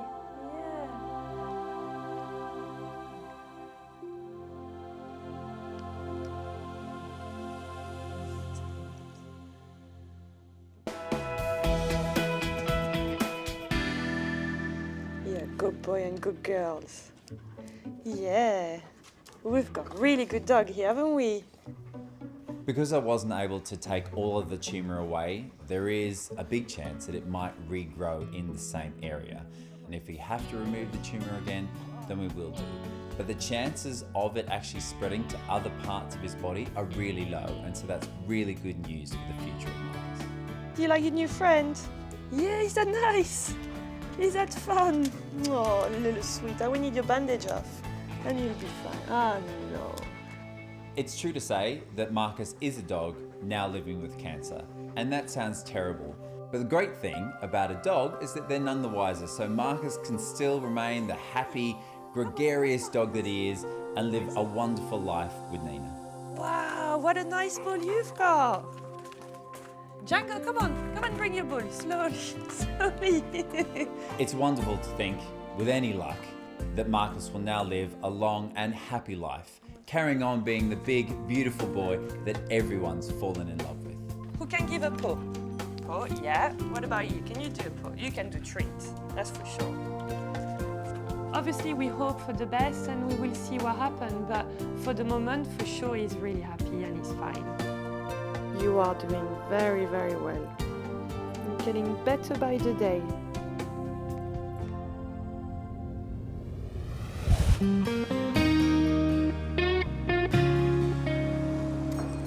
Hello, we're back. Good, we're back again. Oh, hello, Bosley. How's he doing? He's all right. Yeah, we brought him in for his checkup with Scott. Yeah. He obviously doesn't want to be here at the moment. He's got a bit of a grump on his face. You don't look very happy, do you, sweetie? He's not impressed. Do you want to have a seat, Yeah. Hannah? It's got to be right with Thank you. That's all right. We found out pretty soon after we rescued Bosley that he had issues with his bowels and food intolerances. He had a lot of diarrhea, and for the first 10 years that we had him, it was always managed by diet. And then we noticed last year he started losing a lot of weight. I'm conscious he's getting to that age where you start to worry that there might be other things going on, and I can't quite imagine my life without him. I would never give up on an animal. He's very much part of our family. Hi, Hannah. How are you? Hello, Bosley. Hello, champ. Come on in. We'll try and be gentle. Come on in. Come on, Boo. Up on the table there. Out you come. Come on, Bosley. Come on. Good lad. Come on, beautiful boy. I'm a bit nervous to always, when I bring him in for a consultation, always nervous to find out if there's anything else wrong. So what's been happening, Hannah? Last weekend, he pooed in the kitchen, and I noticed there was some blood in the poo. And it was red blood, was it? Yes, it was red. Okay. All right. Quite bright. So when there's red blood, it's actually blood from quite far down the gastrointestinal tract. It's not bleeding from further up, because if it was, it would be digested like all the rest of the food is and would come out almost like a black colour. Okay. So if it's bright red, normally it's straining. And as we know, with IBD cases, diarrhea is commonplace. So a little bit of straining and a bit of blood is completely fair enough. That's good to know. Yeah. Oh, he's purring now, so he's obviously getting happier now. He's liking the massage, I think. Giving Sarah a little tummy massage. Okay, I'm just trying to feel all the structures of his abdomen.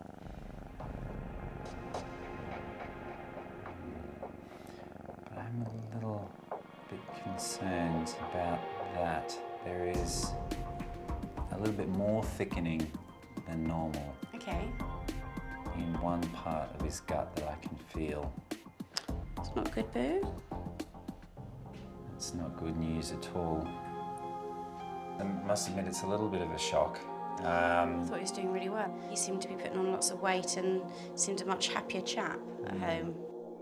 Bosley has had inflammatory bowel disease since he was a kitten, and he's been quite well managed for quite a long time. But unfortunately, when I feel a lump in the gut like that, a lump that seems more solid than the gut around the outside of it, I am concerned that this time around it could be cancer. Oh, Boo-boos. I'm sorry. We'll sort you out. Yeah? We'll sort you out. He's still purring. Isn't it good that he doesn't know what the C word means? Yeah, he's got no idea, bless him. When you hear the C word, you panic. You start to worry that that's it, your cat's days are numbered. Right then, Hannah. So we'll take your beautiful man and take him downstairs and do what needs to be done. Look after him. I will. Be a good boy, Boo. Be behaved.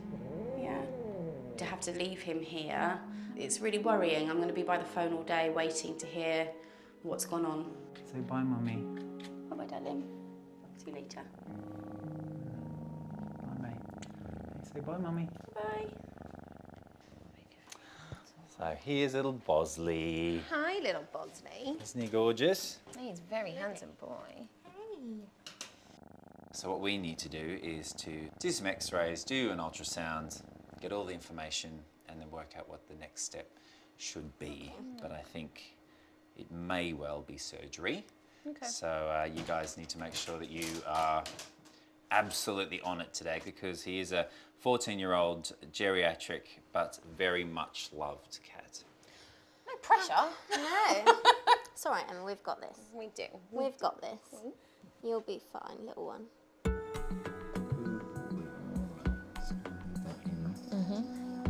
He really is so handsome, isn't he? very, very gorgeous boy. You won't believe what his mum calls him. Oh God, go on. She says that he isn't particularly bright, a little bit thick, and so she described him as like a male model. Didn't you do a little bit of modelling in your career at some point? Might have. Oh, it's fun to wind him up, Bosley. I'm a real vet now, though, I promise. Hey. It's a good job for you, isn't it, buddy? Hey? All right, mate, here we go. So right now, we'll do some x-rays and some ultrasound to get to grips with where this thickening is, what it might be, and what I need to do about it.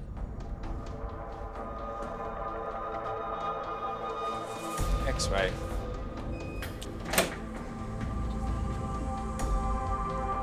That's the mess there.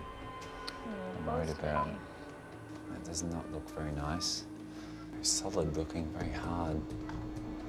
The x-rays are throwing up something really quite strange. It looks like he's got a really solid piece of poo in his lower bowel, which is odd because he presented with the condition of diarrhea, so liquid poo.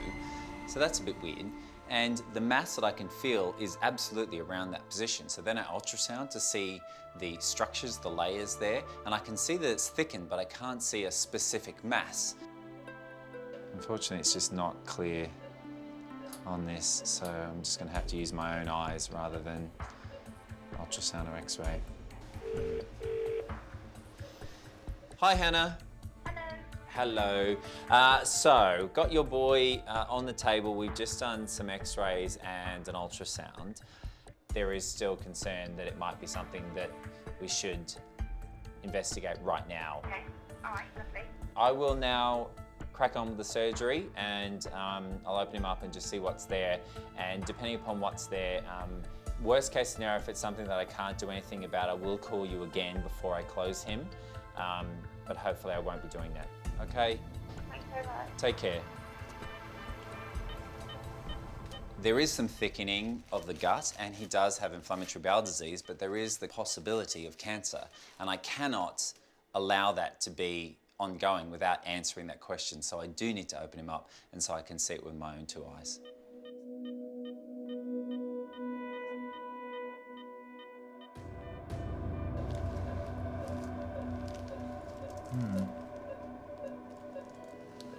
There's the issue. That's not very normal. No. The main abnormality that I can find is in the large intestine. The cecum, which is a pouch at the start of the large intestine, is full of hard poo because that can't get past what seems to be a stricture, a narrowing, almost like a traffic jam. You know, 4 lanes is turned into 2, and so all the traffic bunches up, and that's exactly what the poo's done in the cecum.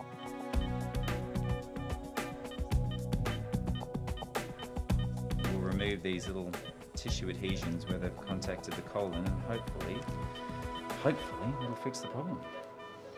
Yeah, although it's extremely weird, it's good news because it doesn't look like there's any cancer anyway. It's fantastic. It looks great. We'll take some biopsies of the lymph nodes nearby just to make sure that there isn't any cancer cells and I can give Hannah the all clear. But let's close him up and tell his mum. Great stuff. It's a massive relief when I can close Bosley up, knowing that we've made a big difference and hopefully his large bowel is going to be functioning much more normally now. I've removed those little attachments, those adhesions. Okay.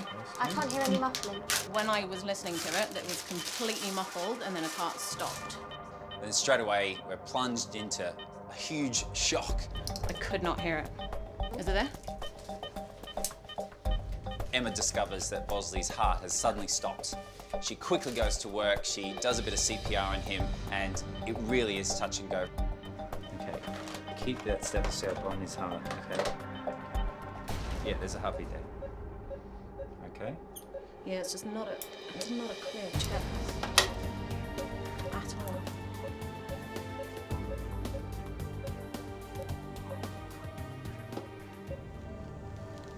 Is that all right? Yeah, his heart's going, but it's just not happy with how his chest sounds in general. I'm worried about his blood pressure now. Okay, just let me jump in here and then close him quickly. Okay, let's wait whack those fluids up, pep them up even Yeah, more. his pressure's only there too. Yeah, his blood pressure's a little low, but his heartbeat is back. Okay, let's wake him up. I don't appreciate scares like that.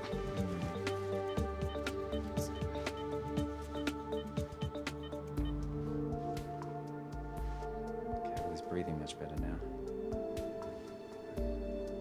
We're awake now. You. Thankfully. It's just so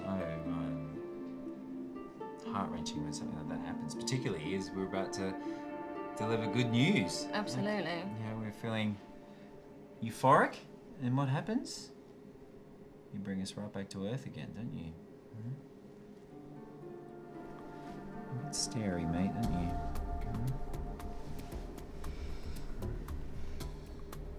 So you cannot see my finger.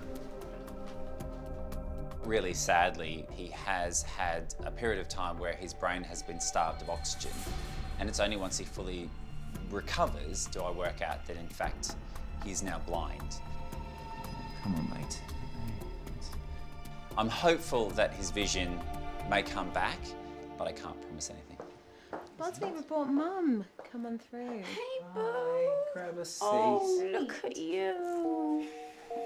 You don't look happy. This has had major surgery, Mummy. Hello, sweetheart. Oh, you poor thing.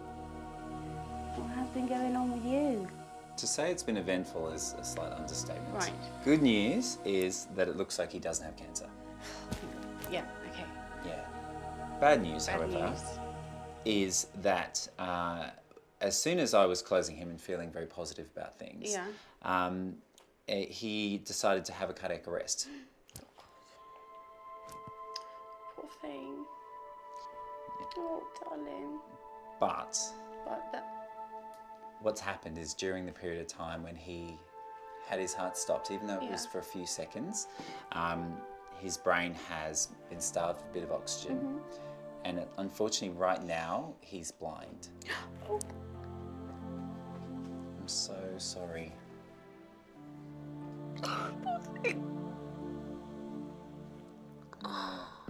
Is that permanent then? Look, all we've got to do is just hope and pray. 70% of cases come right, okay? And it was such a short period of time. Emma jumped in there so quickly. We got him back as quick as we possibly could. I have seen it before, and they do come back. Okay. So he's going to stay in hospital with us tonight. So you'll know... Well, I'm hoping by tomorrow. Yeah, we'll have a better idea as to how permanent, okay? Yeah, I just hope his brain just needs a little rest and a reboot, because the eyes are fine. It's not that, it's the part of the brain that processes the images that's been affected. And so with 24 hours worth of oxygenation and love from the nurses, fingers crossed we'll get the result we're looking Hello, darling. for. See him twitching his ears, he's definitely hearing you. Bosley.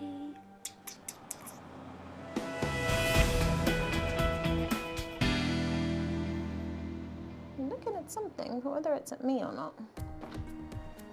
Hey, Bosley, what's this? So I've been looking after Bosley since he recovered from surgery, and we're just really keeping an eye on his eyesight, testing him every couple of hours to see if he can see anything. Might you have a look at a toy? Hey, Bosley, what's this? What's this, buddy? What's this? Can you see this? Hey, what's this? It's not something we see happen often in anaesthesia, but it does happen. It is a risk of general anaesthesia in our patients, and we just have to hope that his sight does come back. Worst case, it doesn't.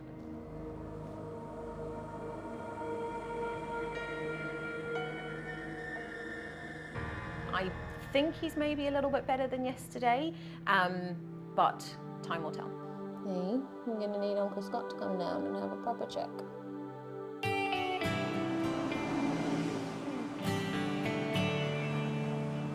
Hello, Boz. Hello, mate. Hey, did you pad me away? Eh? What does that say? It's such an exciting moment to be able to send home Bosley, but to be able to do so and know that I'm doing it with his vision back, it's just such a relief. Hi. Hello.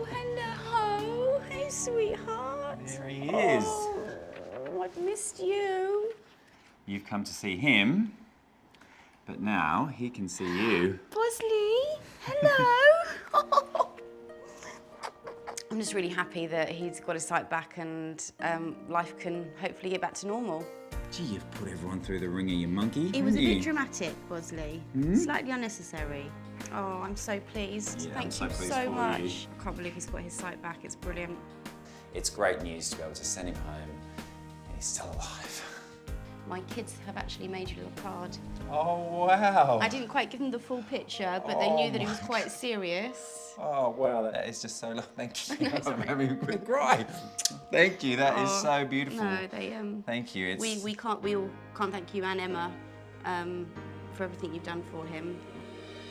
It's so great that I can give Bosley back, being able to see his mum. But now we've just got the last little test results to come back, which was the samples from the lymph nodes. I'm hopeful that that will be absolutely fine. It'll come back as clear and great news for him.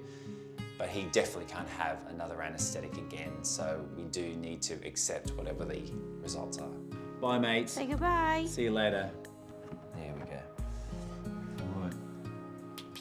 Bye, mate. All right then, we'll see you very soon. Thank you. Cheers. Thank you so much. All right. Bye-bye. Say thanks to the kids for that card. I will do. Bye, guys.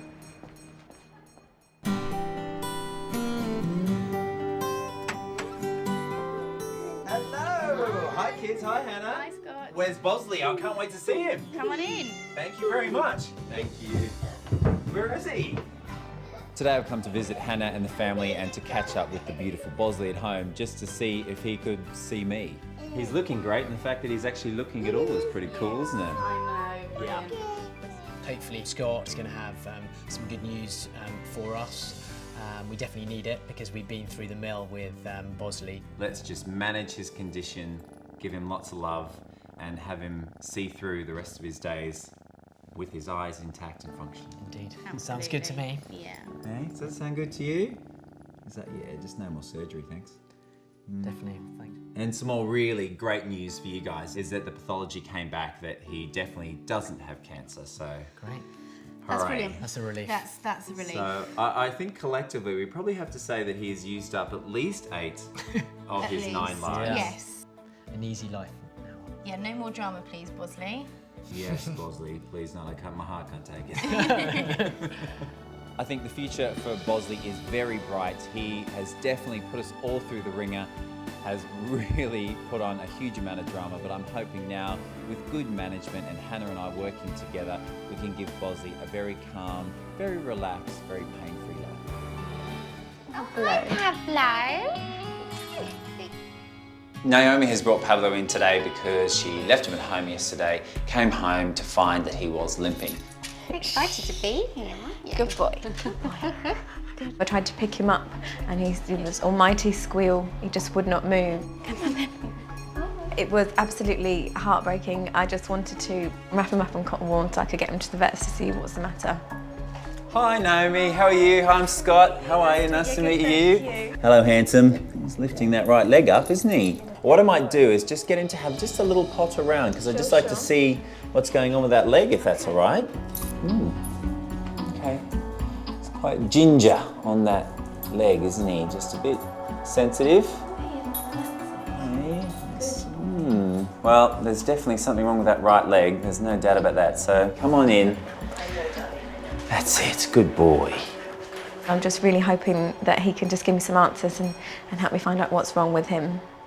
Is this the first time he's ever had problems with this right leg? He has had a few incidents before when he was a tiny baby. Okay. And then What had happened on that He instance? got attacked by another dog on one of his very first walks. Oh no, what a And- nightmare. Not good. Yeah. A couple of months later, we went to spend a weekend at doggy daycare and genuinely think he probably just overdid it. We rested him. Within a day, he was back to his sprightly self, absolutely normal. Okay. And then this has happened. Oh dear. Well, let me have a little feel of this leg. Just holding him around the shoulders there. Come on then. Okay. Good boy. Let's have a feel. Good boy. Shh, shh, shh. All right, all right, all right. Okay. All right. Well, you didn't like that, did you? No, you didn't. Okay.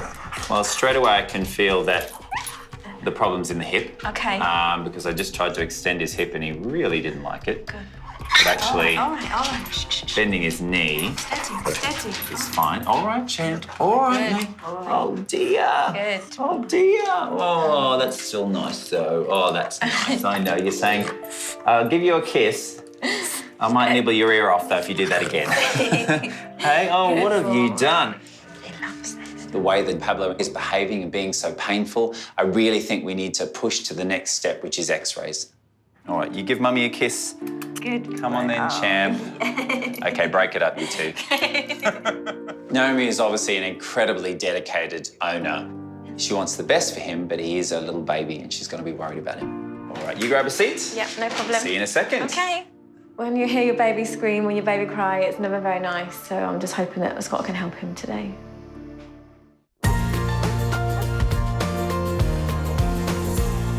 Hey, guys. Hi. This is Pablo. Hi, Pablo. He has been described by his mum as a little bit of a tornado, quite buddy. the handful, and been quite calamitous across the course of his life. He got attacked by a staffy, bless him, when he was about 10 weeks old. He's had a little bit of lameness, his mum said, ever since. But last couple of days, he's been really, really sore on this hip. So in examination, it was really painful. So, but he's getting on quite well. He's putting his leg down, so hopefully it isn't anything too major. Hey, Mummy's waiting upstairs for you. Hey, so let's give her the good news, hopefully. Yeah? We have to knock you out first, though, don't we? Yes, we do. Yeah. All right, think about this. Think about Good this, boy, buddy. Oh, good what a boy. good boy. Oh, brave boy. Oh, he's a very brave boy. Brave boy. There we go.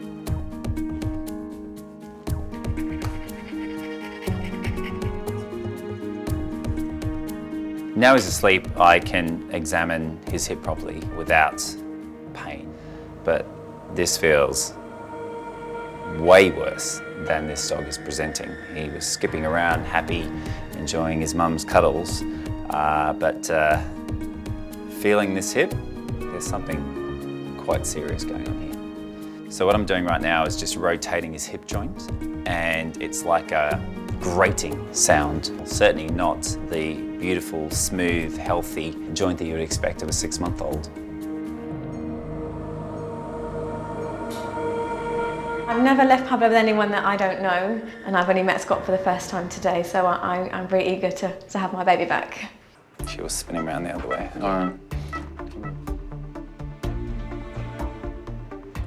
Look at that, guys. Automatically, I see that's a problem. One long leg, one short leg. And look, it doesn't even want to stay out. Look, it's just tight. Okay, let's take these x-rays, shall we? Oh, poor Pablo. It's really quite unusual to see one leg shorter than the other.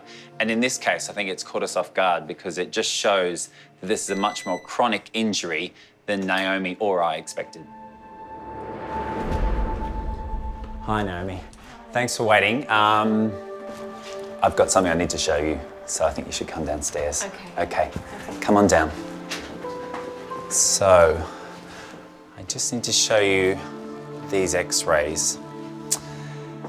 It's quite a shock, actually. Yeah. What we're looking at here is an actual fracture, a broken bone in his hip. Yeah, that doesn't look good at all.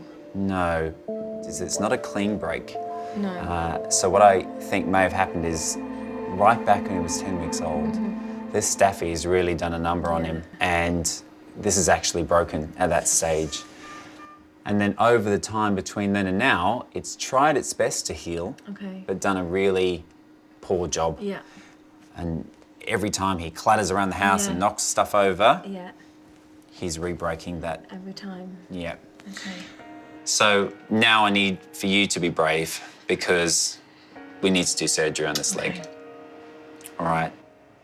I think what we're going to need to do with Pablo is perform something called a femoral head and neck ostectomy. It's basically removing the ball from that hip joint and just leaving a free-floating joint, and the muscles would take on the stresses and the strains of that joint. Whatever he needs and whatever it takes. Okay. Do you want to say goodbye to your chap? He's just laying just here. So you can, he's asleep, he's out of pain. All right, you jump in. Oh, bless you. Promise. It'll be okay. So all of these It'll be things all right. that all these things that you're seeing is just to help keep him asleep, okay? I know it's a little bit scary. The tubes are giving him oxygen and keeping him asleep, and he's got his drip on, and he's got various different machines to help us do our job. Yeah. Okay. I promise we'll look after him. I know it's like seeing your baby under anaesthetic. It's tough, isn't it? I'm feeling pretty devastated that Pablo's actually got a broken hip instead of just a little bit of a pulled muscle. My little baby, who I thought was a wimp, is actually a little hero. You head off. Okay. And I'll look after your boy, and I'll give you a call as soon as he's woken up. Okay. All right? Yeah. It's a complete and utter shock that Pablo has to have surgery. Probably my worst nightmare. We'll see you in a bit then, eh? All right, come on now.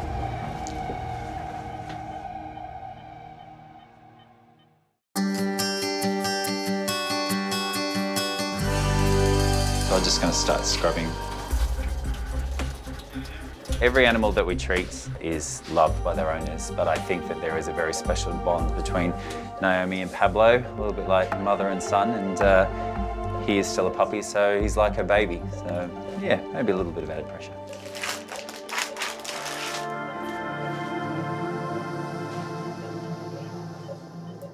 So I'm just about to make the first incision to expose Pablo's hip. I really don't know what I'm going to find.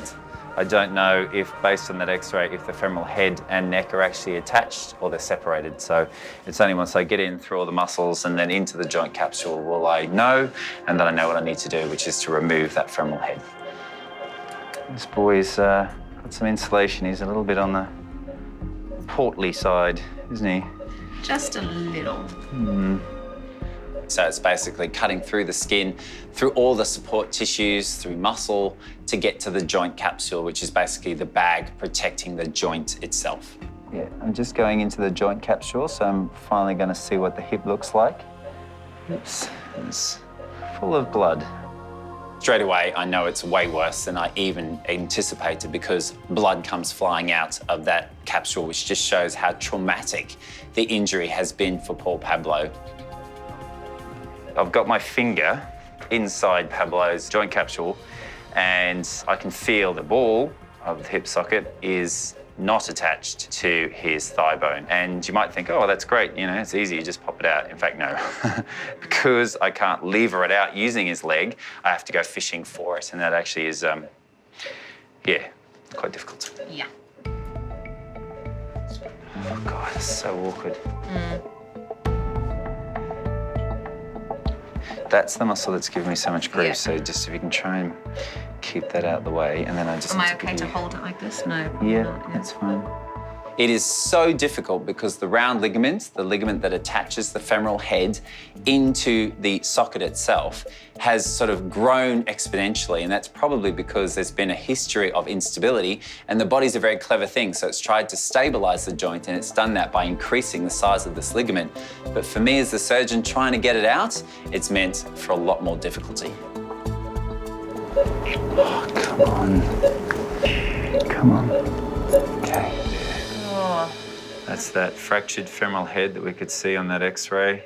Oh, look at how thick that round ligament is. That's insane.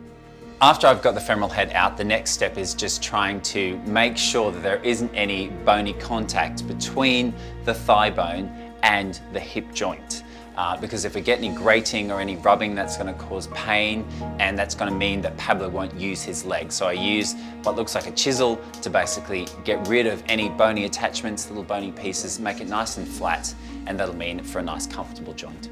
Just little bits like that that are going to rub. Great, I can start closing up now. It's a massive relief to be able to close up Pablo and have him wake up. Here we go. Oh, look. Mummy even dropped off your teddy bear. Look at that. Hey? There you go. Good boy. It's possible that there could be more complications with this procedure just purely because of how difficult it was to get the femoral head out. But I'm hopeful that I've managed to get it out without causing injury, but let's see how he recovers.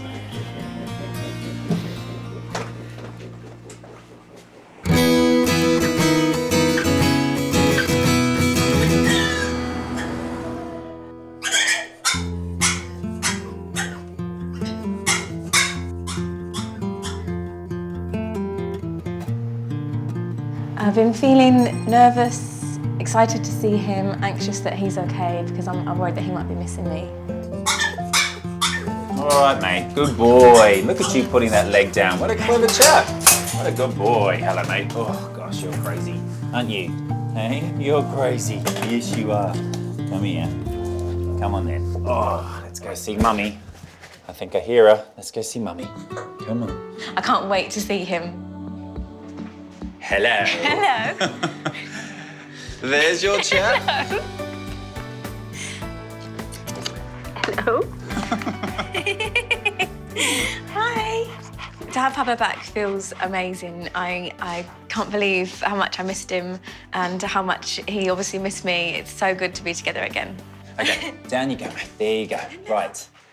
There you go. Hey, So you can see already how brave he's been. Oh, look at you. Legs already Look at you. touching the ground. Hello. Let me see. Look at you, brave boy. Yes, steady, steady. Good boy. He's already putting his leg on the ground there, which is just such a great result. But now is your turn. Okay. So what you need to do is start with some physiotherapy. So the most basic thing is just to get him to use this leg. We need him to use it as much as he can, as quick as he can. Okay. So the first thing is just lifting the other leg up. Yeah. So when you lift the other leg up, just ask him to put pressure on that leg. Okay. But he's been such a brave boy and such a great patient. Good. And now you just need to convince your boy to use his leg. Yes, he will. Yes. I can already see improvements with Pablo's leg. He's spreading his toes a lot more than he was before, and he's putting a little bit of weight on his leg, so I can definitely already see improvements. And I literally can't wait to take him home and just get my baby back. I love him so much. All right, Ready? bye, Pablo. Say bye. See you, mates. Say bye. Steady, Take care. Steady. Good boy. Good boy. Come on, then. Good boy. Good boy. Pablo. Ready, steady, go. Good boy. Come on, Pablo. Come on, then. Good boy. Good boy. Clever puppy. Come on, then. Pablo is fantastic. He's making a good recovery. His muscle mass has started to grow a little bit more. He's using his leg fantastically. Anybody would think that nothing had ever happened to him. This way. Where's Pablo? Hey, where is he? Hey, where's Pablo? Who's that? Hi, Naomi. Hi. How are you? Hi, Good, Pablo. thank you. How are you? Mwah. Good to see you. You too. I thought I'd bring a little play date friend Yay, today. We love new friends. Yes. Scott brought his puppy along so that Scott can see how Pablo can really move with other dogs, really see him in action. Also, it's really good socialisation for them. Go play then. Wow, Good jumping boy. already. Yes. You're doing Hello, well. darling. Hello. He's looking very active and very, very active. very comfortable. Yes, I've got my dog back. Pablo's moving really well, and most of all, he seems to be out of pain, so it all seems very positive. He could never do anything like this before. His favourite time is coming out in the park. He Yeah. absolutely loves it out here. I can you can hear. see. It's like he owns the place. Yeah. Stop. Come on, you two. Play nicely.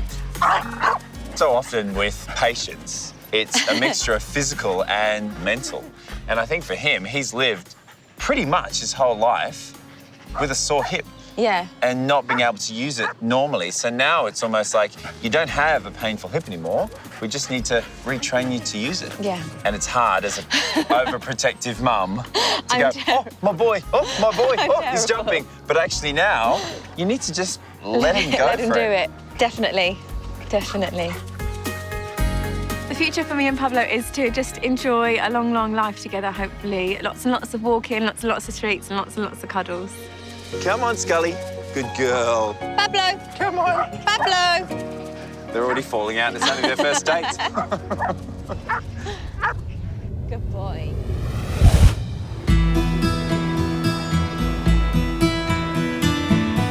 What are you saying? Let's look at this lumpy bit. Yeah, it's a real big lump, isn't it? We were actually on a yacht off the coast of Corsica when it happened, and I got a call from Scott's practice to say that Bella had obviously suffered major trauma to her tail, and that in all likelihood she would have to have it amputated. Doesn't hurt, does it, Belle, when I touch your tail? Eh? Does it? I don't know, I was in shock really, because when you're on a boat off the coast of Corsica and your phone goes, you don't really expect to be hearing that sort of news. It's probably your curiosity that got you into this scrape with your tail, wasn't it, Bella? But we'll never know, will we? The bad news was that the tail is badly dislocated, but the good news was that she had no other injury. Nobody's going to see what a lovely tail it was when it used to stick up from her body at 90 degrees, and she was always... She's been really crying loudly and making her discontent known. Okay, come on then, Belle. Come on then. In you go. Good girl. Right, there you go. So it's sad, but I'd rather have her safe, and she's got, I don't think it'd bother her at all, actually, because she's just that personality, but I think she'll just take it in her stride. Okay, Belle, make yourself comfortable because now we're off, okay? Big adventure, Belle. Come on then.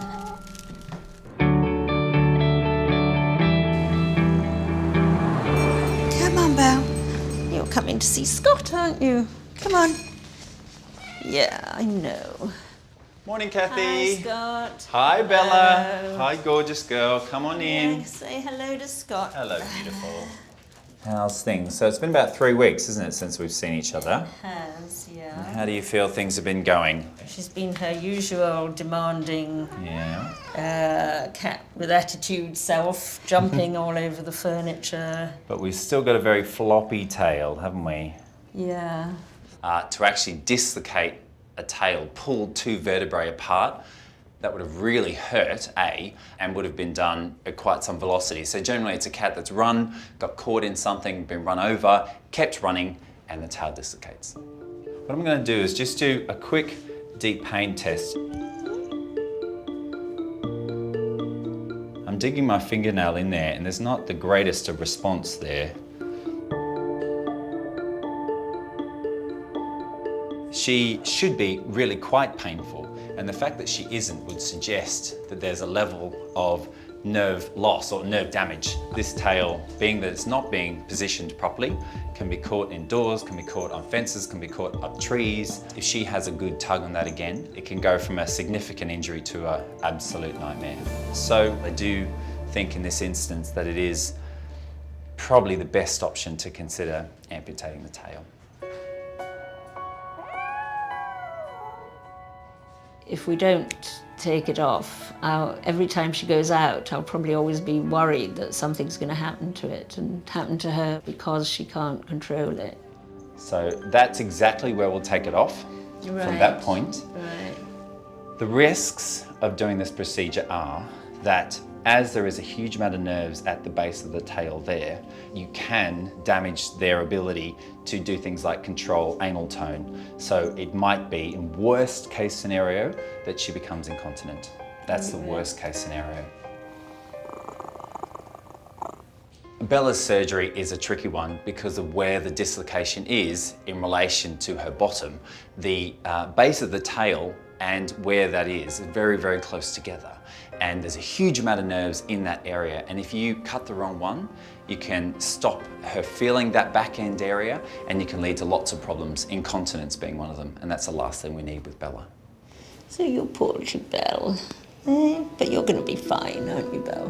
Because you're a tough girl, aren't you? Tough cookie. You are. Yeah. It's funny, she's quite comfortable. Normally she doesn't like to be held by someone who's decided to hold her. She doesn't mind if she's decided. I know, you're being affectionate to the guy about to take your tail off. Not a great choice. But at least she obviously trusts me, which is nice, isn't it? Yeah?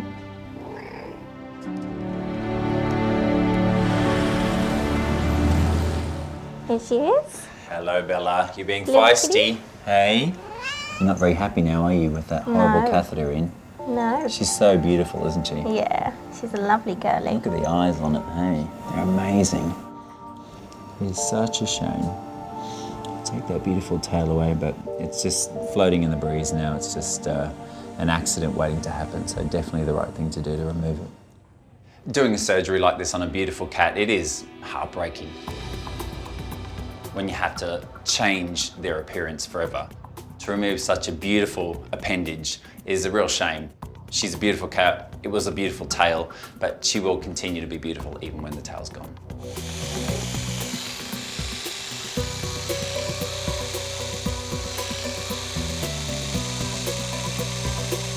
Yeah, it's a procedure that I'm a little nervous about because it is a massive change for Kathy. The Bella is going to look completely different, but I definitely need to make sure that's the only surprise in store. And if a cat gets incontinence as a result of this procedure, then very rarely does the cat survive. Perfect. Good. There we go. Right. Let's go. Last time we're going to see this tail where it is. Quite a nerve-wracking one, this just purely because we've got a dislocation that's just so close to the base of the tail there. Lots of very important things in that region. Very, very high up. Yeah. We've got the highest up I've ever done. And bloody close to this poor little girl's bottom. Yeah.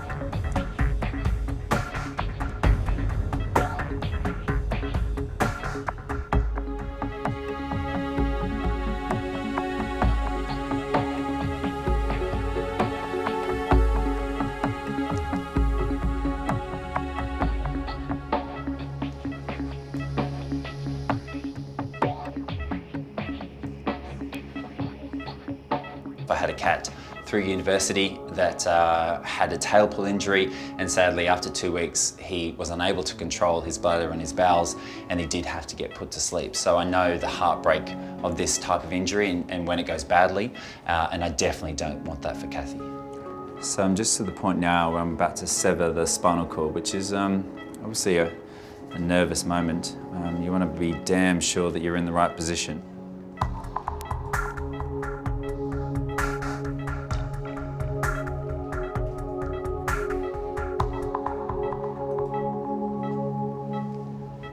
There we go. There we go. It's off. Yeah, sorry, sweetie. Right, let's get this closed up now, shall we? Kathy tells me that Bella is quite the fighter. I feel that that sort of tenacity is really going to help get her through, recover from this surgery and go on to live a happy life. Beautiful. Even with the little tongue. Yeah. What's that?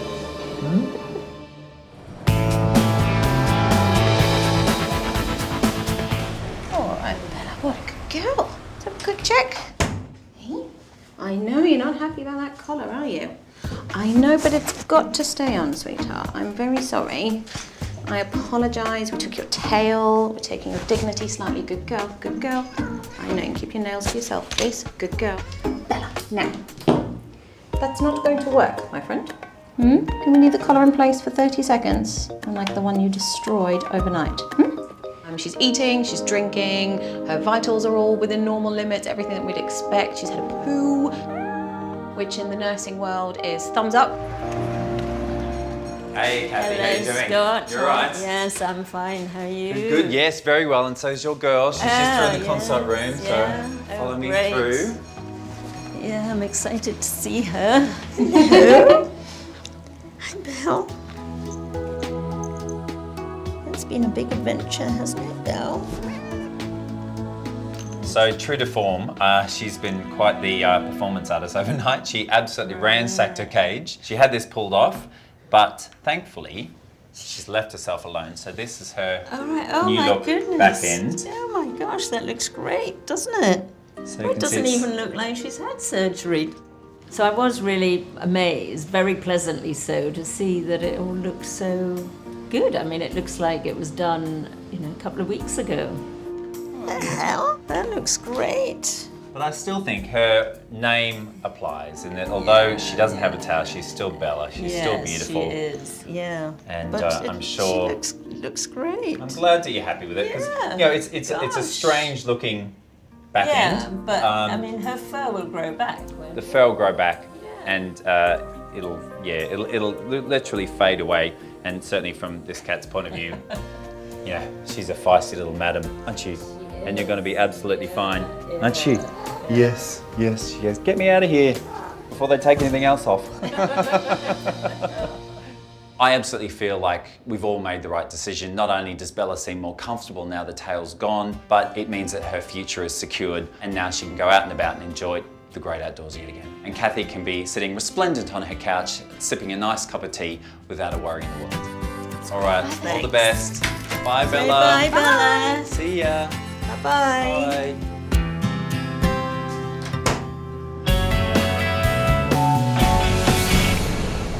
Hey, Mr. Lucky. Mr. Lucky. Bella, she's the boss, and generally it's quite a loving relationship, except that she can be quite horrible to him sometimes. She can spit at him 1 minute and then turn round and give him the most lovely grooming and lick his face. Oh, Bella, that is nice. Mr. Lucky just has to put up with what he gets. Everything has to be on her terms, really. He's obviously okay with it. Actually, yeah, I haven't forgotten that this is the cat flap. Big adventure. You can go out again. Yeah. Yeah, you're just familiarising yourself again with everything. She's just loving it, and she's just, her confidence, hasn't taken a dent at all. There you go, back in one of your favourite places, aren't you?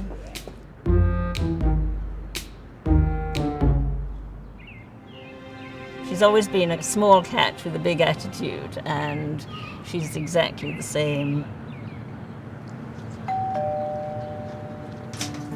Hello. Hello, Scott. How are you? I'm very well, thank you. Good. How are you? I'm very well. I'm very much looking forward to Good. to seeing your beautiful girl. Well, I think you'll be very pleased with her, actually. So come in. Thank you very much. Let's have a quick look at this and just see. That looks great, doesn't it? I mean, obviously it looks a little odd, but the fact that she's functionally okay and toileting okay as well, that's not been a problem? No, not at all. Yeah, she hasn't lost any confidence. The fact that she seems completely unaffected by it, don't you? Hey? You're still a total flirt, aren't you? Yes, you are. Yes, you are. I've no regrets at all, and I think if any other cat owner was in a similar situation, I don't think they'd have to worry about it. It's just nice to see them going off and having adventures. But it's nice to see them coming back safely as well.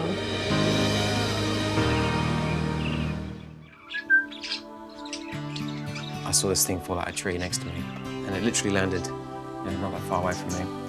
And at first, I didn't want to touch her because I thought she might bite me. Before I knew there were cats and foxes in the garden, so I knew if I just left her there, she'd be food. And I just didn't like the thought of that, so I just picked her up and then I plonked her on my shoulder. And ever since then, we've just sort of been together. As soon as I saw her, I just thought Pablo, without even knowing if she was a male or female. But from day one, I felt very affectionate towards her, and she seems to show a lot of affection back to me.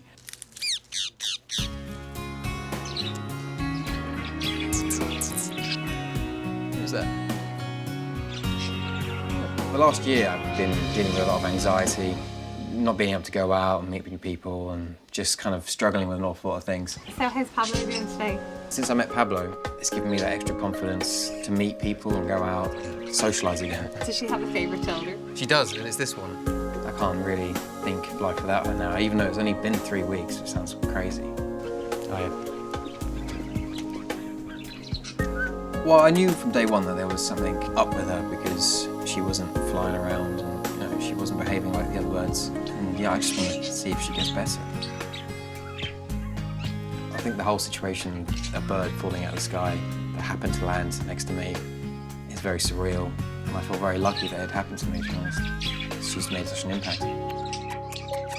To lose her would be devastating, really.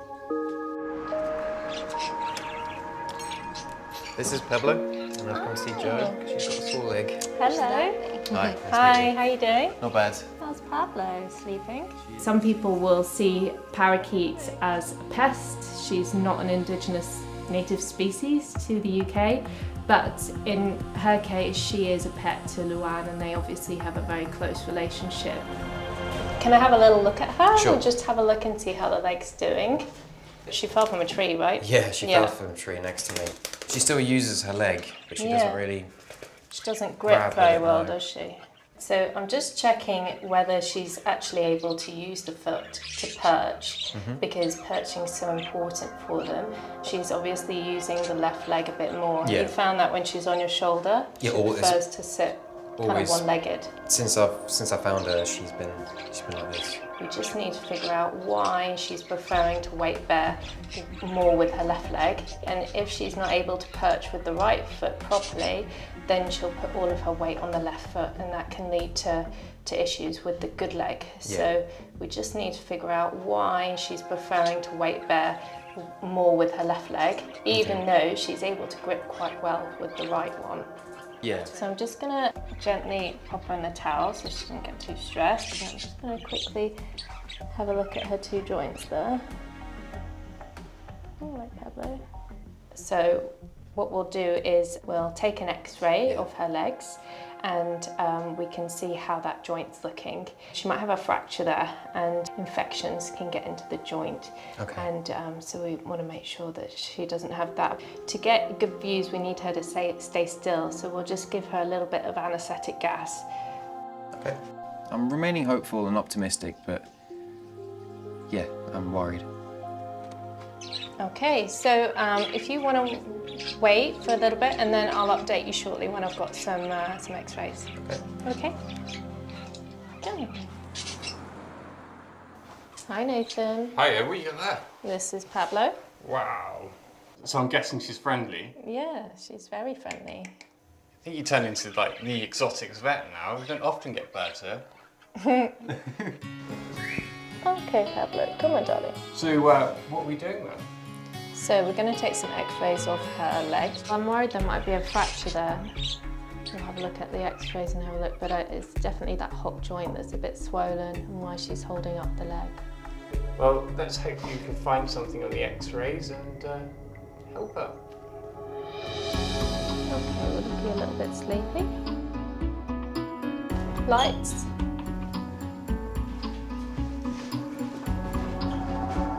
X-rays.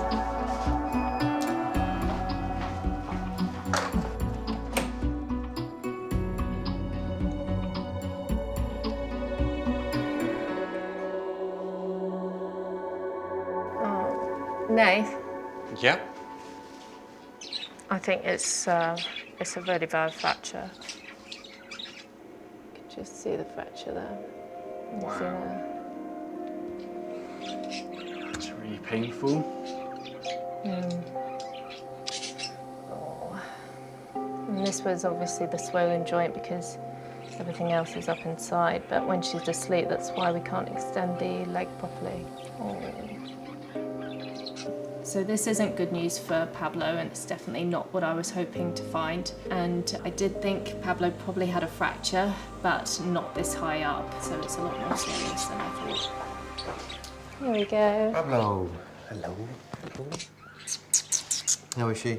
She recovered from the anaesthetic really well, really quickly. But I'm afraid the X-rays didn't give us the news that we wanted. The fracture's quite high up. Surgery is an option, but we have to consider that she's a really high risk for any anaesthetic. And obviously that one would be longer than the anaesthetic we did to do the X-rays. But she's healthy, she's good weight, she's eating, and so, you know, her chances are reasonable, but bird anaesthetic is really risky. I thought it was going to be very straightforward. I thought she might need some medicine or an operation or even some physio. And no, it's very disappointing. The surgery is very high risk, so we have to consider the other option, which would be putting her to sleep, because with a fracture like that, she's going to be in a lot of pain. I'll have to give it some thought, but I probably will go ahead with the surgery. They're not great options. At least with surgery, we can try and fix it and potentially have a good outcome with a usable leg that's not painful, even though it's a higher risk because she's a bird. I want to give her the best fighting chance. I feel like she sort of turned up the the right time. She's helped me with an awful lot. Now it's my time to help her.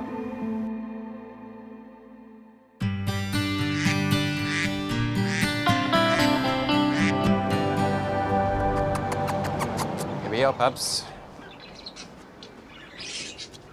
I've decided to go ahead with the operation.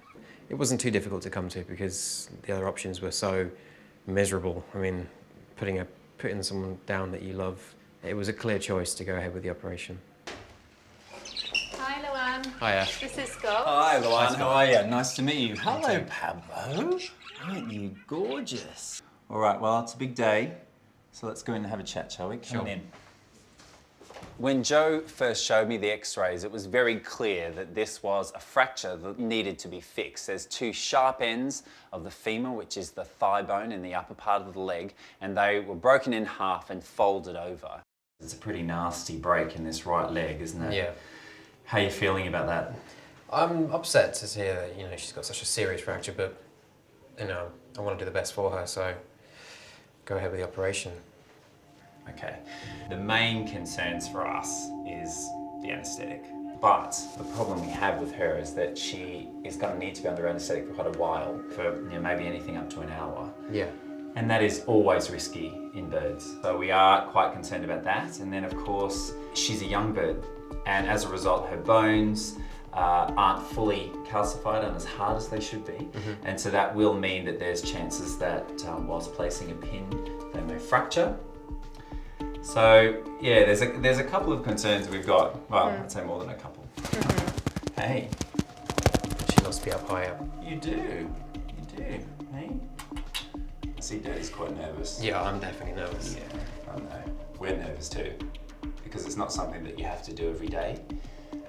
It's something that we have done a lot of research and a lot of study in preparation for today, but something that we're really, really hoping goes well and will give you the result you want, which is a bird at the other end. Just fingers crossed. Literally in the last 3 weeks, we've bonded so much and so quickly, and the fact that there's such a risk that I might lose her, yeah, it's been difficult. Good luck, Pablo. I'm expecting the worst, but I'm hoping for the best. We will give you a call as soon as she has woken up. All right. In the meantime, just cross hands, toes, fingers, whatever you can find. Yep. All Thank right, you very mate. much. Take care. We'll see you in a bit. Yeah. Bye.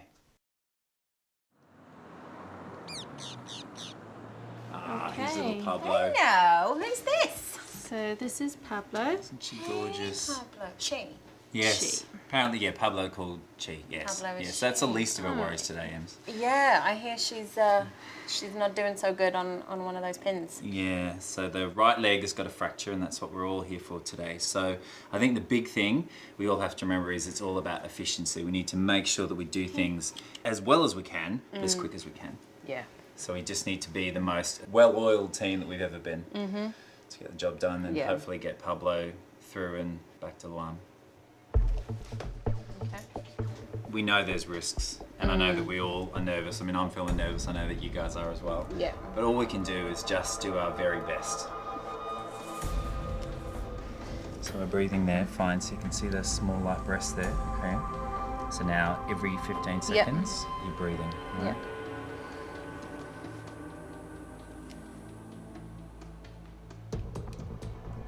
Birds are very delicate little creatures. They're very prone to stress. And under anaesthetic, they can just simply die. So it is a very nerve-wracking thing to knock a bird out under anaesthetic, and we need to make sure that we're all on our A game today. There we go, so knee there. Just feeling the fracture site properly for the first time. She's just so stiff. This fracture feels a lot different to what it looks like on X-ray. The muscles are so tight here that they've actually pulled this fracture underneath its knee. So it's like having a hip joint in its knee in the same position, which is clearly not correct. So what we've got here is very, very abnormal indeed. And because it's been like that for 3 weeks, all the muscles have contracted and it's led to a right mess. But unfortunately, I can't see how I'm going to fix this surgically, because to do so, I basically have to refracture the leg. Is amputation an option? I don't think we need to. The reason I don't think we need to is because she can feel her leg. She can feel her leg, she can place her foot, she can hold the toes around my finger. So I'm feeling now that actually we should pull out and we should allow her to wake up, because although this isn't a perfect life for her, I'd rather her be alive. And I think that she is relatively comfortable. I think that the fracture has healed, however badly. And I think that, Luan loves this bird, and I don't want to be the one that breaks his heart. Hello, sweetheart. Although we'd love to have pinned the leg, there actually was no need to. And even though it might make you look like you've got a bit of egg on your face because you thought you were going to go one way, but actually you went another, well, you've just got to brush the ego off and get on with it and get the best result for the animal. And for the animal, and I think for Luan, the best thing was to leave well alone. This bird is perfectly healthy. It has a weird short leg, but she's going to be absolutely fine. Welcome back. I think she's hungry. She's like, get off my leg. I wanted to have a perfect leg, but hey. It seems from the examination that we've done today that Pablo isn't in any pain. There isn't any chance that those sharp edges of the fracture site could cause any further damage. The healing's been done. It's not perfect by any means, but it's perfect enough. Hey. Here we go. Oh, how'd it go? Well, it was eventful. Your bird has something we're going to newly describe as a fifle, which is basically a very odd leg, knee, thigh joint. So it's just a fused callus, so it'll always be deformed and she'll always have that kind of claw-like perch. But she can still perch and she's not in pain. And is that not risk of infection or anything like that? No, because the fracture is on the inside. The slightly sharp bit of the fracture that we can feel is on the inside of her knee, so it's protected from anything on the outside. And it's great that we've been able to give back to you in one piece, and that's exactly what we wanted to do. And we know that we've gone through the process to try and give her the best treatment we can, and actually it turns out by doing nothing is the best treatment we can give her. I really wasn't expecting a happy outcome, if I'm honest. I mean, I know I said I was remaining hopeful and so on, but just the chance of her not making it, I'm pretty happy. She's in good health and her foot's healing itself naturally, and that she can come to work with me tomorrow again, back to normal.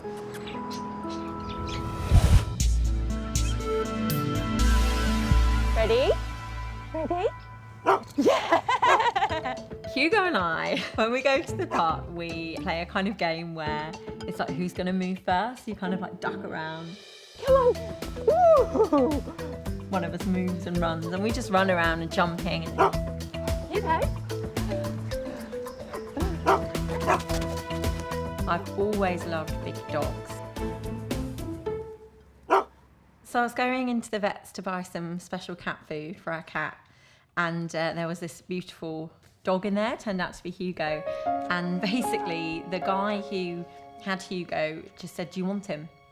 And I was like, what? Thought it was a big joke. Basically, it just wasn't going so well with this person. Him and the dog just didn't really gel, and he wasn't happy and the dog wasn't happy. Lovely boy. And there was Hugo, just so cuddly and friendly, and yeah, he was so handsome, I just decided to go for it. Look at that happy face. Yeah, happy dog. When we met him, he had this lovable nature around him, but there was just this insecurity. You could see that he didn't quite feel safe in the world, and I really related to that. And I said that to him, and I said, you know, I'm going to take you by the paw and we're going to do this together. You know, you and me, we're going to feel safe in this world together. Can you do some up dog with me? No, just sleep dog. I work for myself, and I was finding that I could get a bit lonely during the day. Oh, very good, Hugo. And just being here with Hugo now just makes all the difference. We're not really nervous about his first vet visit. I think it's just to be sure and to be on the safe side. We just want to have him checked over. Every day I just look at him and just fall in love with him a little bit more. He's just the most gorgeous being, and I adore him. I love you. Yes, I do.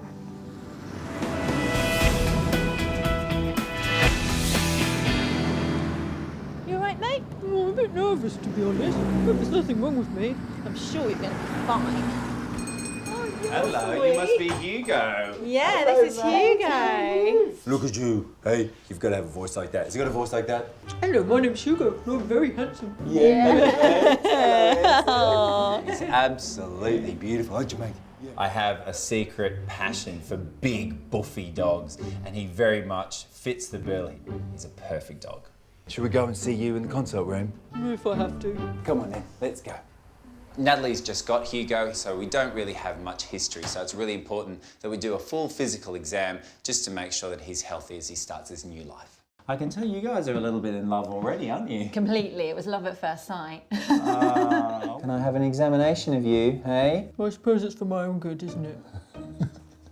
Very rarely when I'm treating animals do I hear them speak, but for Hugo, he's got an incredible deep, booming voice in the form of Natalie. The old ticker okay? Sounds good, yeah. Let's have a look at those big choppers, hey? Okay. Ooh. Okay. Is that the first time you've seen that, Natalie? Yeah. Whenever you see a lump in the mouth of an animal, that's always a concern. The reason being is they're very black or white. They're either completely benign and nothing to worry about, or fiendishly malignant. And the animals that have that type of tumour can be dead within months. If it was anything untoward, would he be having any symptoms? When it progresses, there's things like bleeding from the mouth. He might have some pain when he's chewing things. You might see some loose teeth. All those things might be something. Are you seeing any of that at all? No, there's sometimes a little bit of blood if he chews like a really big, like one of those big rawhide bones. Okay.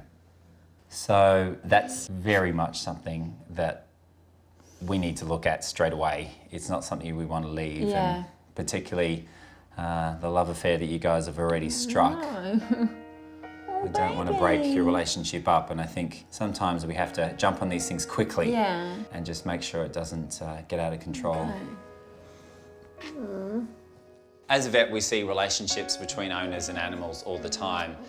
But the relationship that Natalie has with this dog so soon is incredible. I'll probably be fine, Hugo. Eh? She absolutely adores him. Baby boy, you're gonna go for a little sleep, and then after that, we'll find out what's wrong. He's only just come into our lives, so I just can't imagine or think about it not being okay. Natalie, you're staying with me, See buddy. you later, baby. Bye-bye. Oh, God. Come on then, Hugo. Good boy. Hey, Ems. Oh, my goodness. Hello.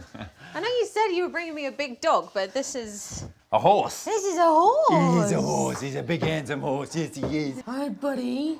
And what's your story? Eh? Well, this is Hugo. He's a rescue boy, and unfortunately, I've just found a lump above his canine. It just looks a little bit nasty. And as you know, with oral tumours, they're always something to be a little bit wary of. Yeah, absolutely. So what we need to do is knock out this boy, and then we just need to take it out and send it off to the lab. Okay. So what are you doing? Didn't come here for a haircut, mate. Oh, I know. Oh, so big and scary. Come on. I know. I know. It's a horrid noise, isn't it? So you get used to it.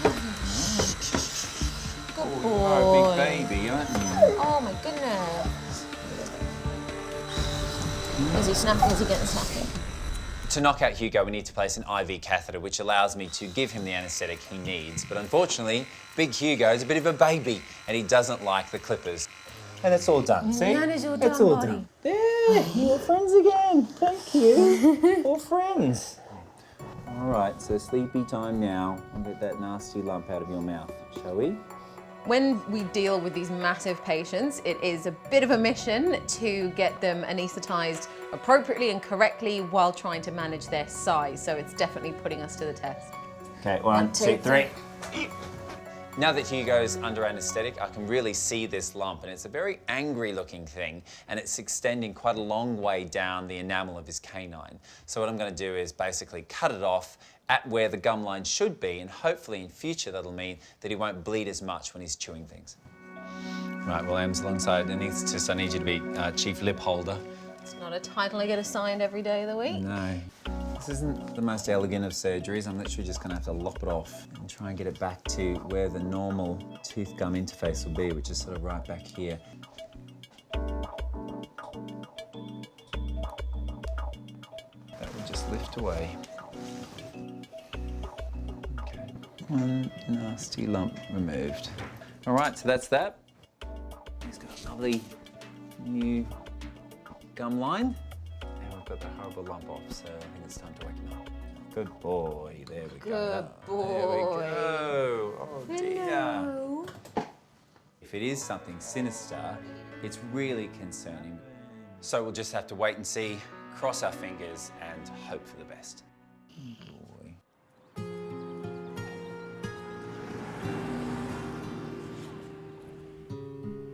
If you hear that there's something wrong with your animal, even if it's a small thing, there's always a slight cause for concern because you just hope that it's not going to become a bigger problem, and hopefully it's nothing to worry about. So I'll try not to think about it.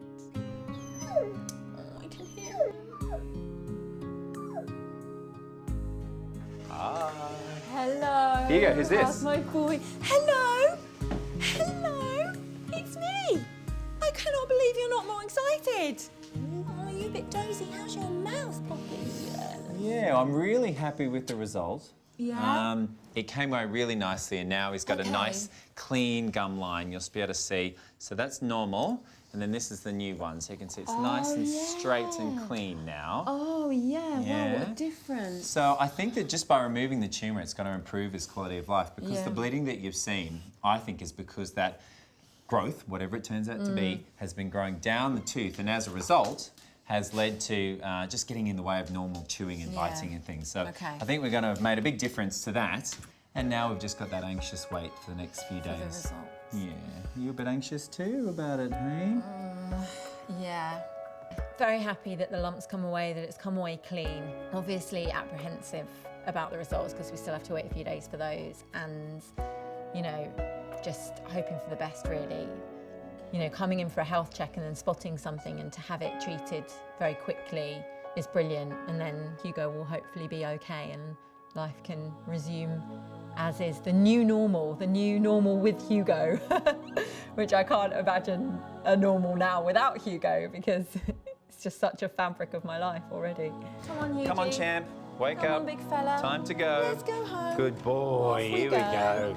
Good boy. Thanks, Scott. All See the you best, Natalie. soon. Bye, Hugo. Bye. Bye, handsome man. Thanks, Scott. Bye. Bye, mate. See ya. Bye.